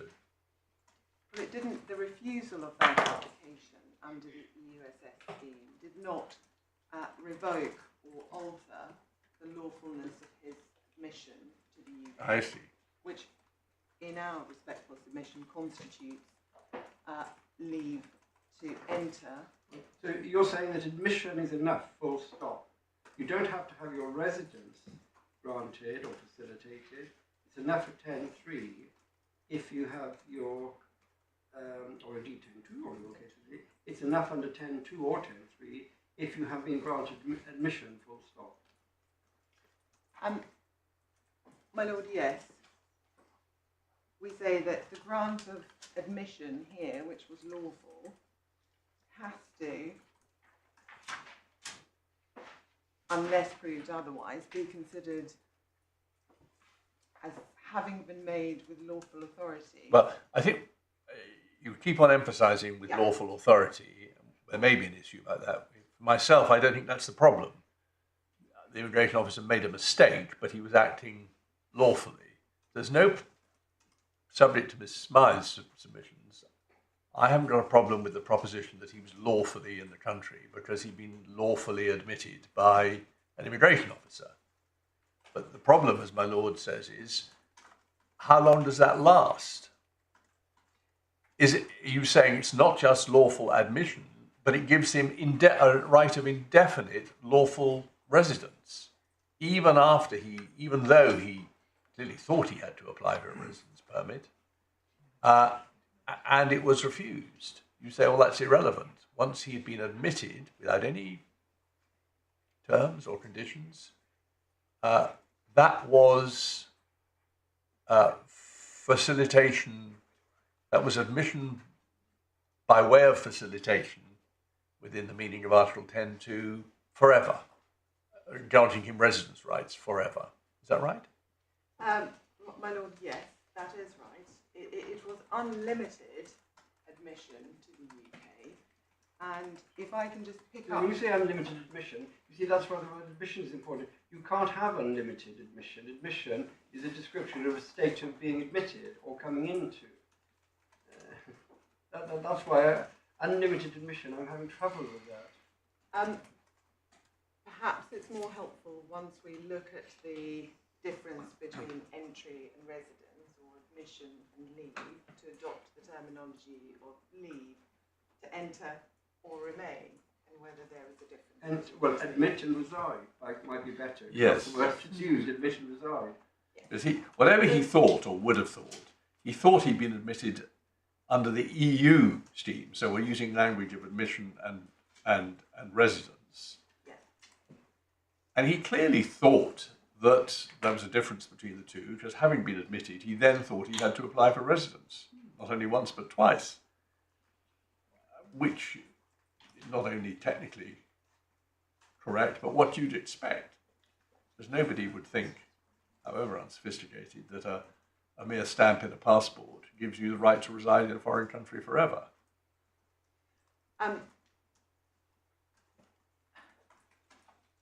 My Lord, yes, and that's, if I can come back to the question posited about being admitted to the UK lawfully, but his presence in the UK is not unlawful. Mm-hmm.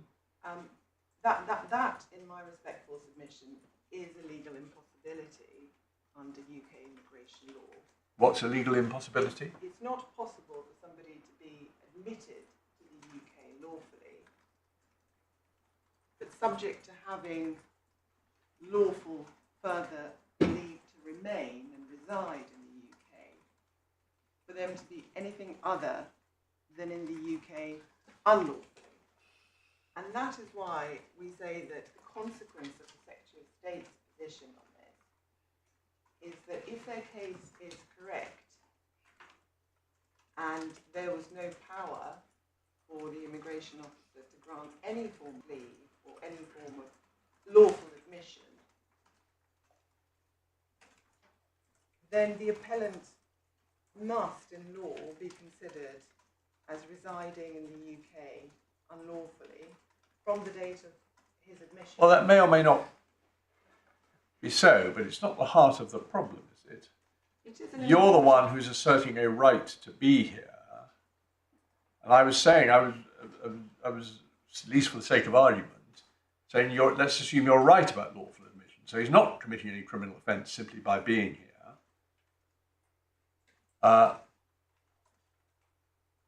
But how long does that last? Well, if our case is correct and he was granted leave to enter under the Immigration Act. I thought you were saying that you accepted that wasn't the case. Well, I accepted that the immigration officer did not consider that that's what he was doing. And that's not what your client thought had happened, otherwise he wouldn't have applied 2 days later, saying, I've been allowed in under the EU rules effectively, I'm a dependent relative of my brother who's a Greek national, and I want to have my permanent thing now, not my passport stamp. It's unreal, isn't it, to say on this case that anyone, there's no documentary evidence to suggest that anyone thought he'd been given that thing we call leave to enter, be it limited or indefinite. All we know is that there's an admission stamp and 2 days later an application under the EU scheme. My lord, what we say is that on the facts of this case, where everyone thought, the immigration officer and the appellant thought they were being granted leave, granted admission under the 2016 regulations, which they couldn't have been in law. If that grant of admission is considered lawful, which in my submission it must be, then the only lawful basis on which it could have been issued was under the Immigration Act and outside of the rules. And furthermore, that grant of admission, which we say constitutes grant of leave to remain, was not made subject to conditions in terms of duration or any other condition, so it must follow that he was granted indefinite leave to remain. But if that is correct, isn't your difficulty the actual fact that he applied for residence? It is. Yeah. I mean, that is the difficulty in your case, isn't it? It is. He applied for, and as my lords and my lady have identified, that isn't the basis on which any of the protagonists actually thought that leave was being granted. I mean, I don't think this is, well, it might to some extent be in Mr. de la Mare's submissions, but none of the parties has really approached this in terms of some sort of estoppel. No, but yeah. an estoppel will depend on what will be effective only to the extent that it was relied on by the party seeking to take advantage of it. And that's why I don't think you can simply say, well, the fact that he applied for residence permit was is irrelevant. It may be what he thought, but it doesn't affect the legal position. Insofar as your case depends on some sort of estoppel, what he thought is crucial. Indeed, and we do not raise an estoppel argument for that precise reason. We don't argue that he thought he was granted indefinite leave to remain. We say that rather that follows from the correct analysis of the law. Yes, I see. I see that. I still have some trouble with it for this reason. Miss Smiley would be horrified to learn I can think of a way in which it was perfectly lawful to grant admission under Regulation 12, but leaving that to one side. Assuming that a mistake had been made, he shouldn't have been allowed through the passport gate in Garden North. But he has been allowed through the passport gate in Garden North. The next question is, if a mistake was made, what follows from that mistake? To arrest him at St Pancras would be shocking, and we find an abuse or we grant judicial review. To make him leave the next morning at 6 o'clock on the first Eurostar would probably cause us very great anxiety. But doesn't there come a point when he should have done that which he ought to have done under the regs anyway, which is to apply for residence under the scheme? And when he does apply for a permit, and he's told, no, you must apply for a residence card, and he doesn't do that either. At what point does an obvious mistake, we'll assume for the moment, in Paris, mean that thereafter, from the age of 16 until Mr. Vasa sadly dies, he is entitled, whatever he does, whether he makes an application or not, he's entitled to stay here? And it's to what extent must you deal with compounding a mistake by saying it's the equivalent of indefinite leave to remain, which is what I think your case is? Well, we say we don't need to deal with the compounding elements of the mistake because of the consequences of the leave outside the rules in the context of Article 18 of the withdrawal agreement. So what we say is that the consequence of the grant of leave means that Mr. Vasa comes within the scope of 10.2 because his residence from the point at which he entered the country was being facilitated in the sense of granted lawful admittance to the UK. That raises the next point. You're within the scope of Article 10.2, but what does it give you? Because the point of the rest of the withdrawal agreement, and they don't deal with this unhelpfully for extended family members, is that whatever rights you had as an EU national, a direct family member, or under national law as an extended family member, would be carried over after withdrawal. So people who are here with certain rights retain those rights. But what rights does your client have, even if he's within Article 10.2, because admission is facilitated and that's enough? What substantive rights did he have, and under what article of the withdrawal agreement were they continued? Well, my lord, I say that this goes to ground 2 of the Secretary of State. In other words, if we do succeed on showing that we are within scope, does it necessarily follow that any substantive rights under the agreement are breached? And we say that the critical point is whether or not we are in scope. Well, I'm just wondering, this inevitably happens. We've drawn you into your submissions, and that sometimes it makes sense when we're going through. But I think probably, my Lord is content with this, we will pause here, let you follow the rest of your course, because you still had to do the law and the submissions. You're just finishing the Upper Tribunal's reasoning. I suspect you've said all you need to say about it. I have indeed, and if it assists, I will not repeat what I've already said in the course of the Well, we won't stop you, but you should do it in a more truncated form, perhaps. But Yeah, yes, happy. okay, let's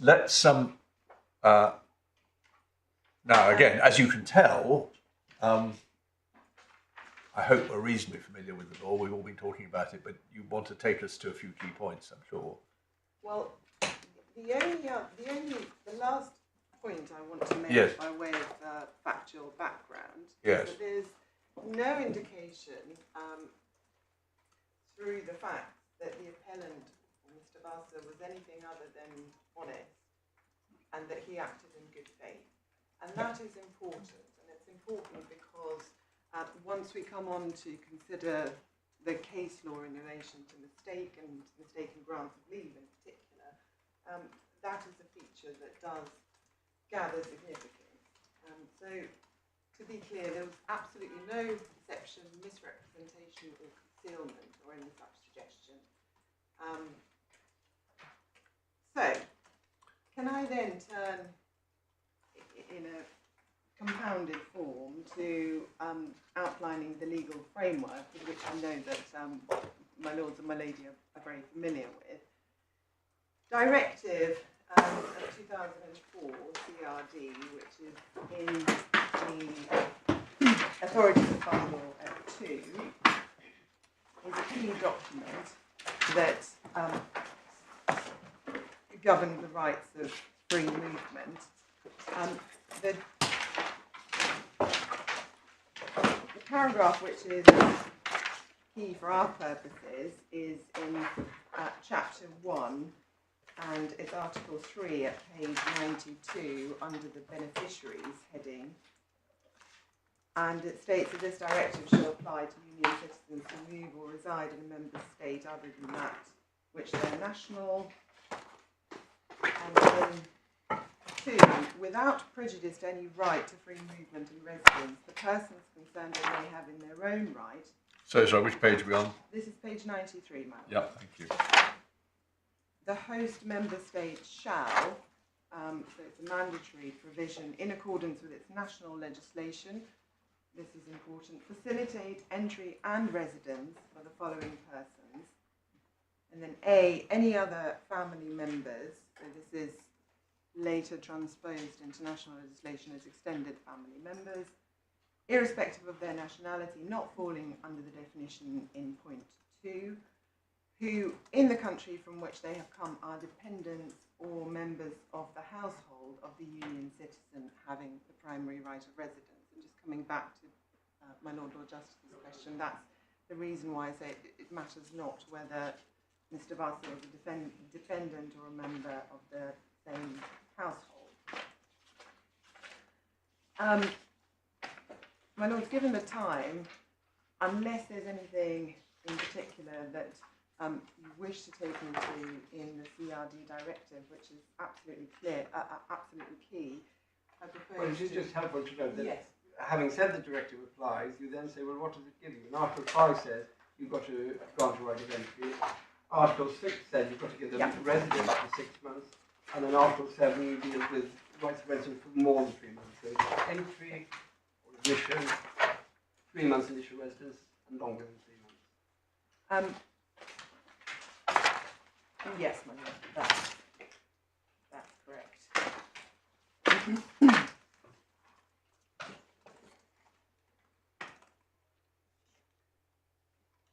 One last thing to note about Article 3.2 is that the obligation to undertake an extensive examination of the personal circumstances and justification of any denial.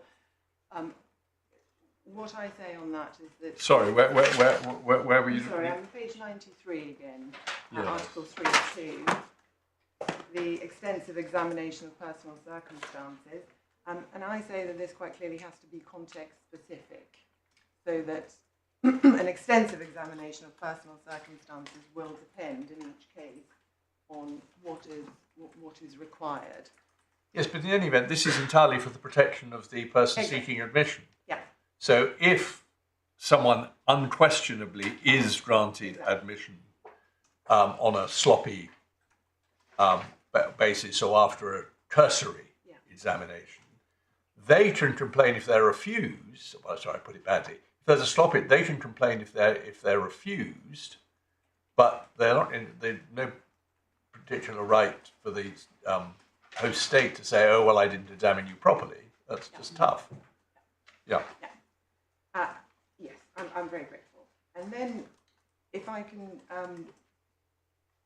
note the EEA Regs 2016, which were the UK's mechanism for implementing the Citizens' Rights Agreement, and those are at tab 8.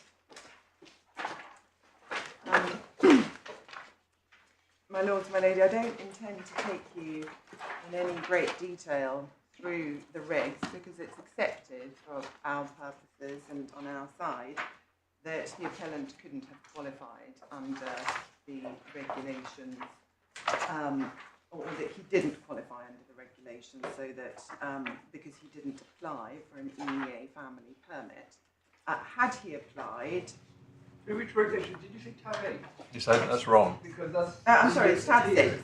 Sorry, I need to get better glasses. I think it's tab 6. Oh, right, okay. The extended family member is the consideration that the Secretary of State would have made had the appellant made an application for an EEA family permit. And as I posited previously in my submissions, Regulation 8.8, which is at page 328, requires the Secretary of State, when it undertakes an extensive examination of personal circumstances, it obliges the Secretary of State to include the best interest of the child, the character and conduct of the applicant, and whether an EEA national would be deterred from exercising their free movement, in this case the sponsoring brother, if the appellant was refused. Let me just check something here. 7.3 Yes. says a person including an extended family member and has been issued with an EEA family Yes. permit must be treated as a family member. So if Leonard had had a family permit, he would have had to be treated. Yes. It would be unlawful to treat him. I do wonder whether it's actually unlawful for an immigration officer under Regulation 12 to say, well, I know he's not got a family permit, so I don't have to treat him as a family member. It is good enough for me. He's there with his father, he's there with his brother, they all live together, they must be dependent on each other. So I, with lawful authority, will treat him. Didn't have to, but I'm going to treat him. So could he have got in under Regulation 12 by that route, I wonder?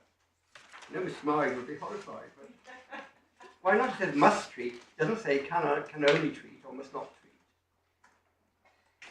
That would stop him being here illegally, you see. Well, my lord, indeed it would, and it's certainly it's not an argument which occurred to me, but it's certainly an argument that I would seek to rely on if it found favour with the court.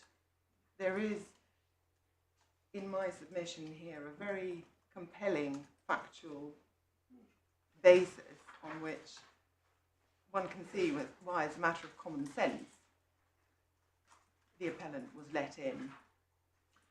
Probably not on though not, coming back to something we discussed earlier, not on the dependency basis, because common sense wouldn't suggest that the younger brother is dependent on an older brother in the presence of the father, but perhaps on the household basis, though that would actually have been wrong as well, but you might nevertheless think here's 3 Albanians with the same name, father and 2 sons, all turning up on Gardinor.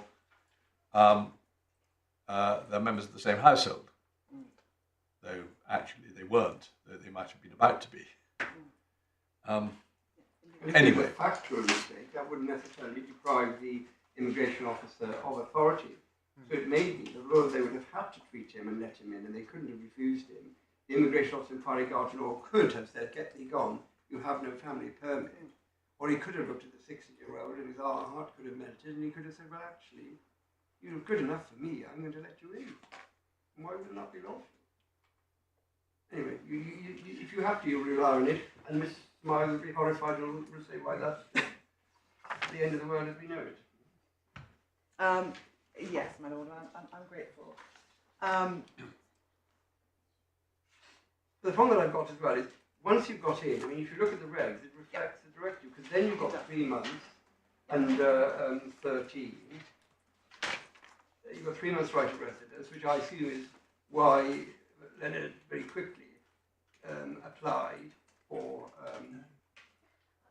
something else. Stand up, my lord. I do apologise, but I should just point out that there's an authority of this court in the case of Appellant, which is in the bundle that extended family members do not enjoy the residence rights under the directive, so they only have the Article 3.2 right. So I mention that now in case I know the friend wants to address it now. But they don't get the Article 6 right or the Article 7 right. They get it by domestic law because they're treated as family members, but as a matter of EU law. No, they don't. We said that earlier. Yes. Yes. Well, Anyway, Up to you Miss want Savage. She can always do it in reply if that takes her by surprise. Yes, and I'm sorry to grateful. stand up, but just. No, fair enough. No, I'm not complaining. But if he was in, either by mistake or on the proper exercise of discretion, why don't you then deal with 13 and 14? Don't we need to look at those as well? Yes, so 12 is the issuing of family permits, which, as my lord noted, are mandated in case of a direct family member under 12.1. This is page 331. It's Regulation 11 on it, not 12. Regulation 11, the right of admission. Regulation 11.2 must be admitted to the UK if the person is a family member of an EEA national and produces residence card, or a family member of an EEA national and produces on arrival a valid passport or a valid EEA family permit. So there is a requirement there to admit a family member, and my lord is right that 7.3 requires an immigration officer to treat an extended family member as a direct family member in certain specified circumstances.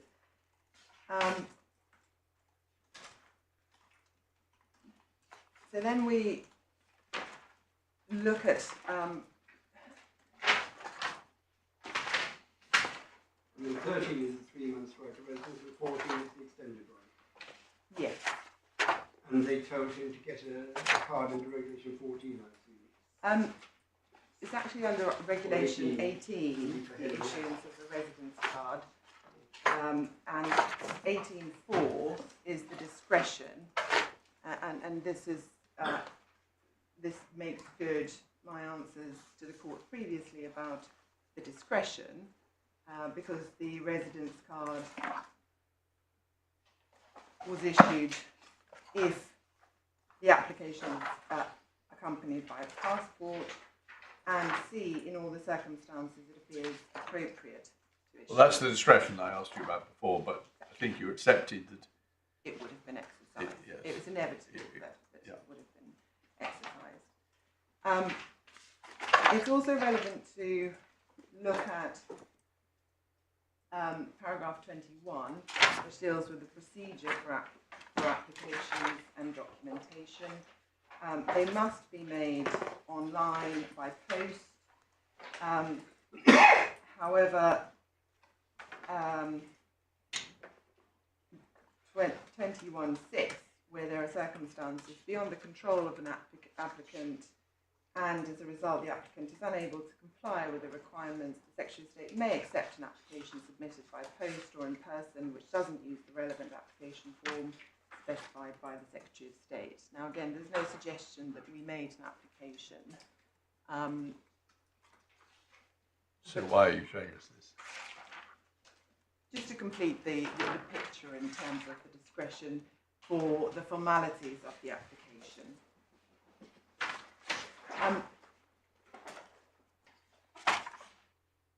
So that's all I wish to deal with in terms of the 2016 race. Can I just, make a completely Yes. schoolmasterly point? When you're, not aimed at you, but whoever put the bundle together, when we're having regs like this and they're printed off the internet, it's very helpful always to have the title page so you can see the structure, which you can't work out from these printouts, what falls into which part. Well, I think you can, but only if you Well, oh, that's noted. Yeah, so Yes. just someone in the back row to notice. Anyway, let's get back to points of substance. That's noted. Can I briefly take my lady and my lords to the withdrawal agreement? Yes. Which is in tab 1. And this really is the key to the appellant's position. Title 1 of the withdrawal agreement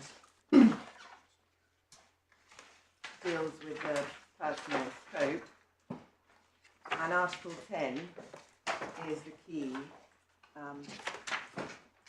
Mr. Tom Delamere will make submissions to the court about 10.3, and I don't intend to encroach on those submissions. What I will do is rely on 10.2, which sets out that the provisions, this is at page 20, the persons falling under point A and B of Article 3.2, so broadly A is extended family members and B is durable partners, of Article 3.2 of the directive, whose residence was facilitated by the host state in accordance with its national legislation. So that's directly taken from the CRD before the end of the transition period, in accordance with Article 3.2 of that directive, shall retain their right of residence. And this is where I come back to my Lord Justice Lewis's point about what are the actual rights. If they have a right of residence and they are within personal scope, then that is the infringement if we are right. Coming back to 10.2, they shall retain their right of residence in the host state in accordance with this part, provided that they continue to reside in the host state thereafter. So the critical points in my respectful submission are whether residence, firstly, and whether the admission or the entry can be classed as residence on our facts, was facilitated, and what does that mean, by the host state, the UK, and in accordance with its national legislation. And those are the key points. I also ask you to pay attention to the wording in accordance with Article 3.2 of that directive. So what Article 10.2 requires is that facilitation be made in accordance with Article 3.2, and that's because facilitation, the means of facilitation, was left to each national state to implement in any way they choose, so long as it was properly constrained by the CRD, in other words, in summary, the obligation to carry out an extensive examination, the procedural rights of appeal, and that facilitation be effective. But for Article 10.2, so long as the facilitation of residence is in accordance with 3.2 of the directive, we are within personal scope. And that is why I use the word that the immigration officer's grant of admission was consistent with Article 3.2, albeit that I accept that he had no direct right of admission under Article 3.2. Is consistent with good enough for you? I say that it is. In accordance with means something like pursuant to or exercising the or giving effect to the obligations under. I was perhaps being too modest to the power of those words. If in accordance with can be interpreted in that way, which it can, then we say that that the grant of admission or entry to the UK was in accordance with Article 3.2. Sorry, I thought, but it may be wrong, that in accordance with Article 3.2, qualify the national legislation. It's got to be residence facilitated by the host state in accordance with its national legislation before the end of the transition period. And that national legislation must be in accordance with Article 3.2, because that's the point of 3.2, is you've got to have national legislation to give effect to 3.2. So 3.2 isn't a separate freestanding set of requirements. That says you must facilitate things for non-EEA national family members, and that's a national law. if the national law didn't accord with Article 3.2, it says, but not parents over 60, they're too expensive for the NHS, that would not be in accordance with national law. It would be in accordance with 3.2, qualifies the legislation, not the decision that you're relying on is giving you permission to be here. Can I just put forward, so you can deal with both, an alternative reading, which I think comes to the same thing actually, but that really, in accordance with 3.2, is governed by facilitated. Yes. But since a facilitation under 3.2 has to be in accordance with national legislation, but I think it's a matter of grammar or syntax. I think facilitated governs in accordance with. But it comes to the same point. It does come to the same point, and perhaps that's why the words consistent with Article 3.2 were appropriate to use, because I do accept that the national legislation and the facilitation has to be in accordance with Article 3.2, and that's a qualifying effect or qualifying provision. The question really raised by this appeal is whether the grants of leave to enter, which we say equals leave to remain once in the UK, which wasn't granted in accordance with the 2016 regulations, which were meant to transpose the Citizens' Rights Directive. Does that qualify? Does that come under the protection of 10.2 and or Article 3.2? Or under, as the Secretary of State suggests, is the only mechanism, the only lawful way of coming within the protection of Article 10.2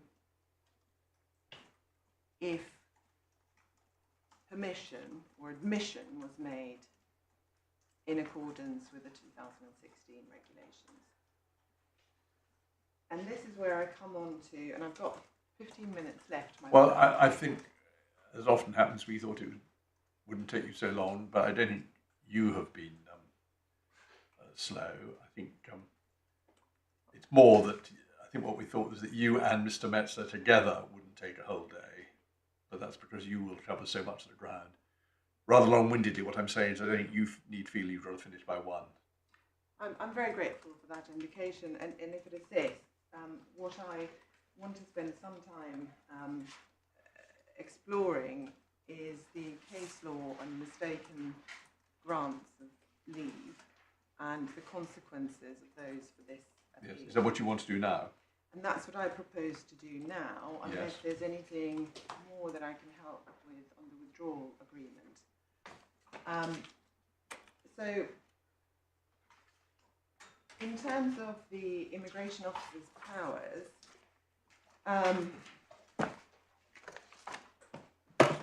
we start off with the power that's given in Section 3 of the Immigration Act, which is at tab 3 of the authorities bundle. These are the general provisions for regulation and control, page 131. 3.1, except as otherwise provided under or by or under this Act, where a person is not a British citizen, A, he shall not enter the UK unless given leave to do so in accordance with this Act, or B, and this is the critical section that we rely on, he may be given leave to enter either for a limited or an indefinite period. And C, if he is given limited leave to enter, it may be given subject to all or any of the following conditions. And then the conditions are, some of the conditions are set out. This is, in our respectful submission, the very wide and general power that's given to the Secretary of State to grant any form of leave under the immigration rules, which are then made under Section 3.2 over the page of the Act or outside of those immigration rules. And the power is wide and unlimited.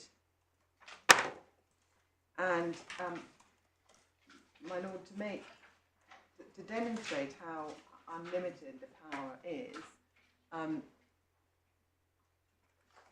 we've submitted to the court the authority of Munir. I'm not sure that that's made its way to the court. Certainly.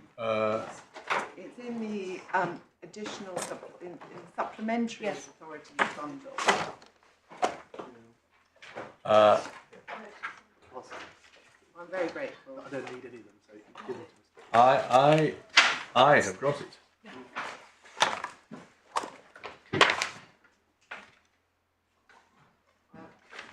apologies to the court. In tab I'm rounding it 4, again. Thank you.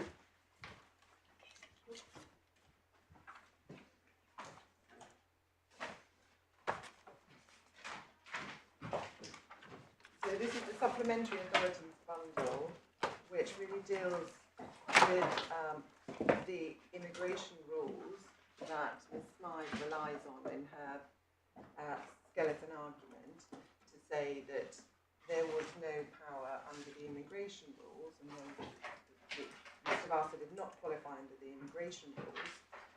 And we say that the power that's given to the Secretary of State under Section 3 is exceptionally wide. And in support of that proposition, the Supreme Court case of Munir of 2000. Yeah, we've got it. This is paragraph we're going a to? different scenario, the withdrawal of a 7-year concession, and the only paragraph that I need to draw your attention to is paragraph 44, the judgment of Lord Dyson, where he says, in my view, it's the 1971 Act, which is the source of the Secretary of State's power. The Secretary of State is given a wide discretion to control the grant and refusal of leave to enter. The language of these provisions, especially Section 3(1)(b)(c), could not be wider. They provide clearly and without qualification that where a person is not a British citizen, he may be given leave to enter, or limited or indefinite leave to remain in the UK. They authorise the Secretary of State to grant leave to enter or remain even where leave would not be given under the immigration rules. And that's the power that we rely on. Yep. And so we accept fully what is said by Ms. Smythe in terms of the immigration rules and the fact that the appellant, that Mr. Vasa could not have qualified under the immigration rules because he was, in short, a visa national. He required a visa under the rules. However, there is a statutory power which is unlimited in its breadth and width. And that is... Can I be clear about what you just said? Yes. Because Section 3 begins with words, except as otherwise provided by or under this Act. And then you just said something that you accept that because he was a visa national, he couldn't have been given leave under this without having an entry clearance. That's what I thought you were saying. Can you just be clear that I've understood what you said? And it's my fault. Under the rules. Forgive me. It's under the rules. He could not have been given leave under the immigration rules. So under the 1971 Act, if one looks at Section 3(2) over the page, 132, that's the power to the Secretary of State to make the immigration rules, which are in existence and have been for a very long time. Under those immigration rules, we accept that Right, so Mr. it's just Vasa... got to be outside the rules and you rely on the general power. Okay. Yep. Correct. And we say that he couldn't have been granted leave. Yeah, we've got that. No, I got it. I thought you said something else, and it's my fault. No. So I also need to deal with Section 4, which sets out how the grant of leave may be granted. And this is at page 140. Yep. The power under this Act 4.1 to give or refuse leave to enter the UK shall be exercised by immigration officers. So that's leave to enter, the power given to the immigration officers, and then the power to give leave to remain in the UK or to vary leave under section 3.3 shall be exercised by the Secretary of State, and unless otherwise allowed by or under this Act, those powers shall be exercised by notice in writing. So there's a question about whether, even if there was power, the leave that was granted to Mr. Vasa was granted in accordance with section 4.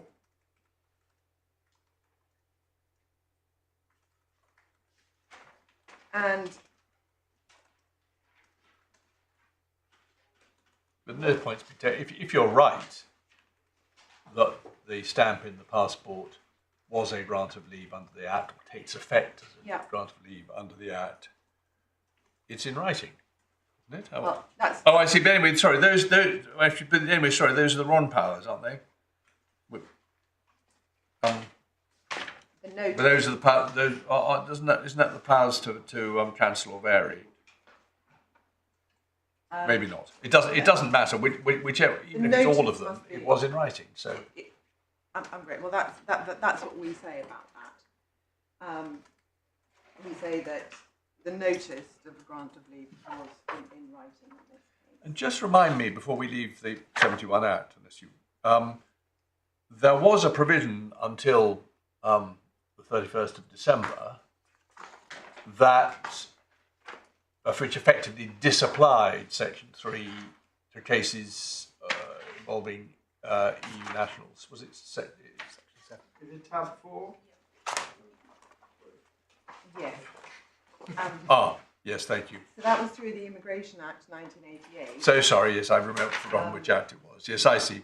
And there was the 2016 regs which cover non-EEA nationals made pursuant to section 2.2. My book doesn't tell me it was. Is it right? So that's that. You didn't need leave if you came under the regs. So. Yes, so basically, the whole EU law regime is a carve out from Section 3. Yes. They're not actually expressed that way. But it says a person shall not, under the Principal Act, be required to leave to enter, i.e. Section 3.1 doesn't apply. Correct. Yep.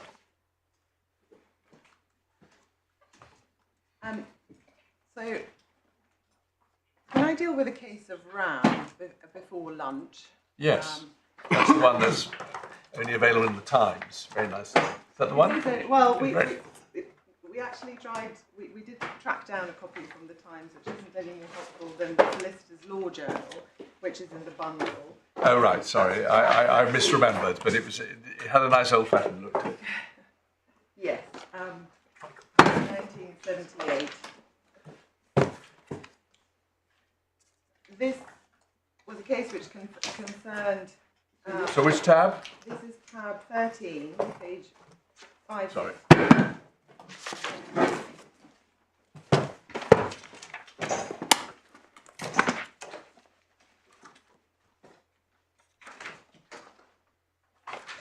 Oh, right, so I was remembering the wrong case. It's the Solicitor's Journal one is the... Davies. Yeah, okay, yep.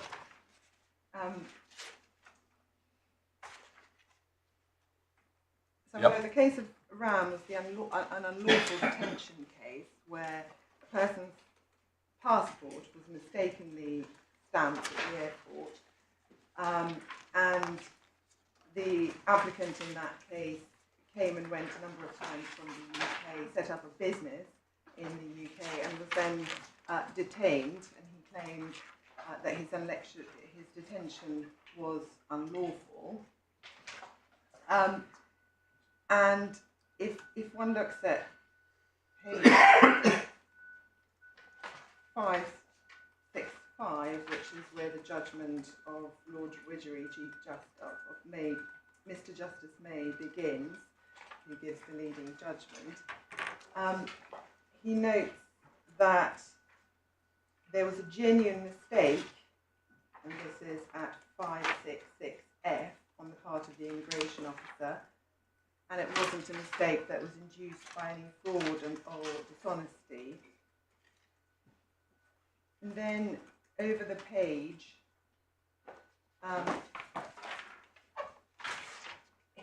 the leave that he had was given to him for an indefinite period, page 567.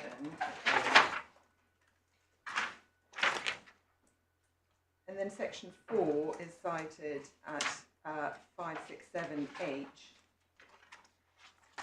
And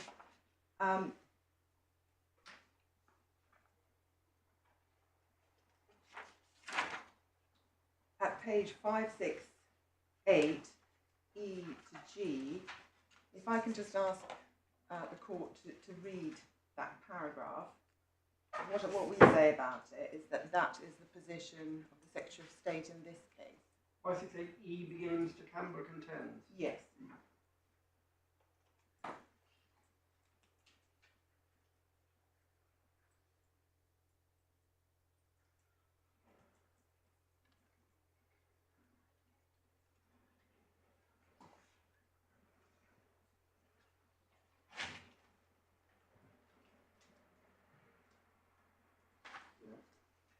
And that, we say, is the consequence of the Secretary of State's position in this case, if they are correct. If there was no lawful authority to grant admission, then the appellant would be in the UK unlawfully. And what Mr. Justice May concludes on that, having looked at the case of Davies at page 570, is set down in his paragraph F to G, in my opinion, and if I can ask the court to read that.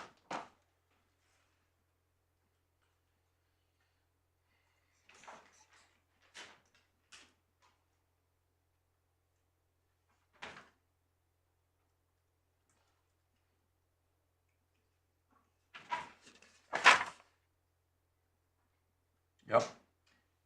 And then lastly, the very last paragraph on that page, 570, there is no evidence before the court.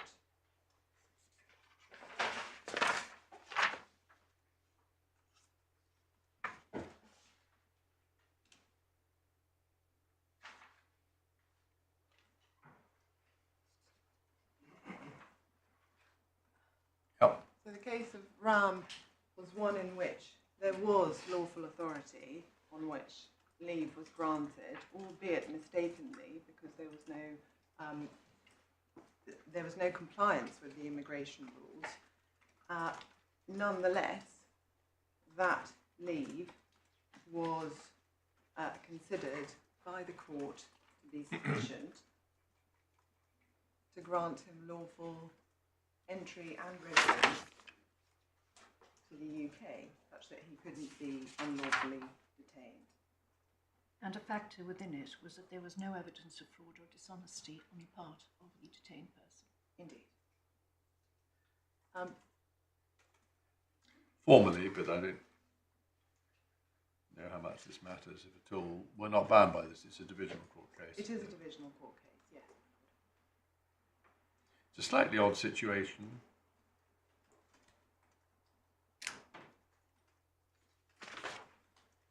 That you don't have authority to make a mistake induced by fraud, but you do have authority to make a mistake sorry, I'll start again. You don't have authority to grant leave induced by fraud, but you do have authority to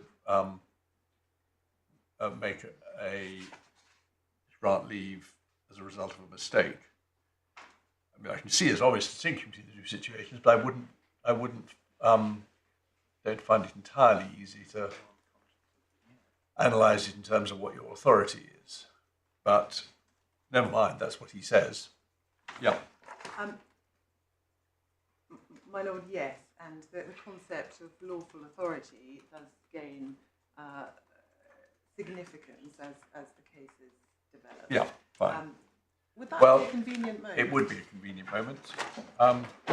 Roughly how much longer are you going to be? You're going to take us to some more authorities on this point? Yes, on the mistaken grant of leave. I don't anticipate being longer than half an hour. Yes, you then got some submission. The submissions, though, you say, is mostly just tidying up what's already come out. Yep. Okay, thank you very much indeed. Court round,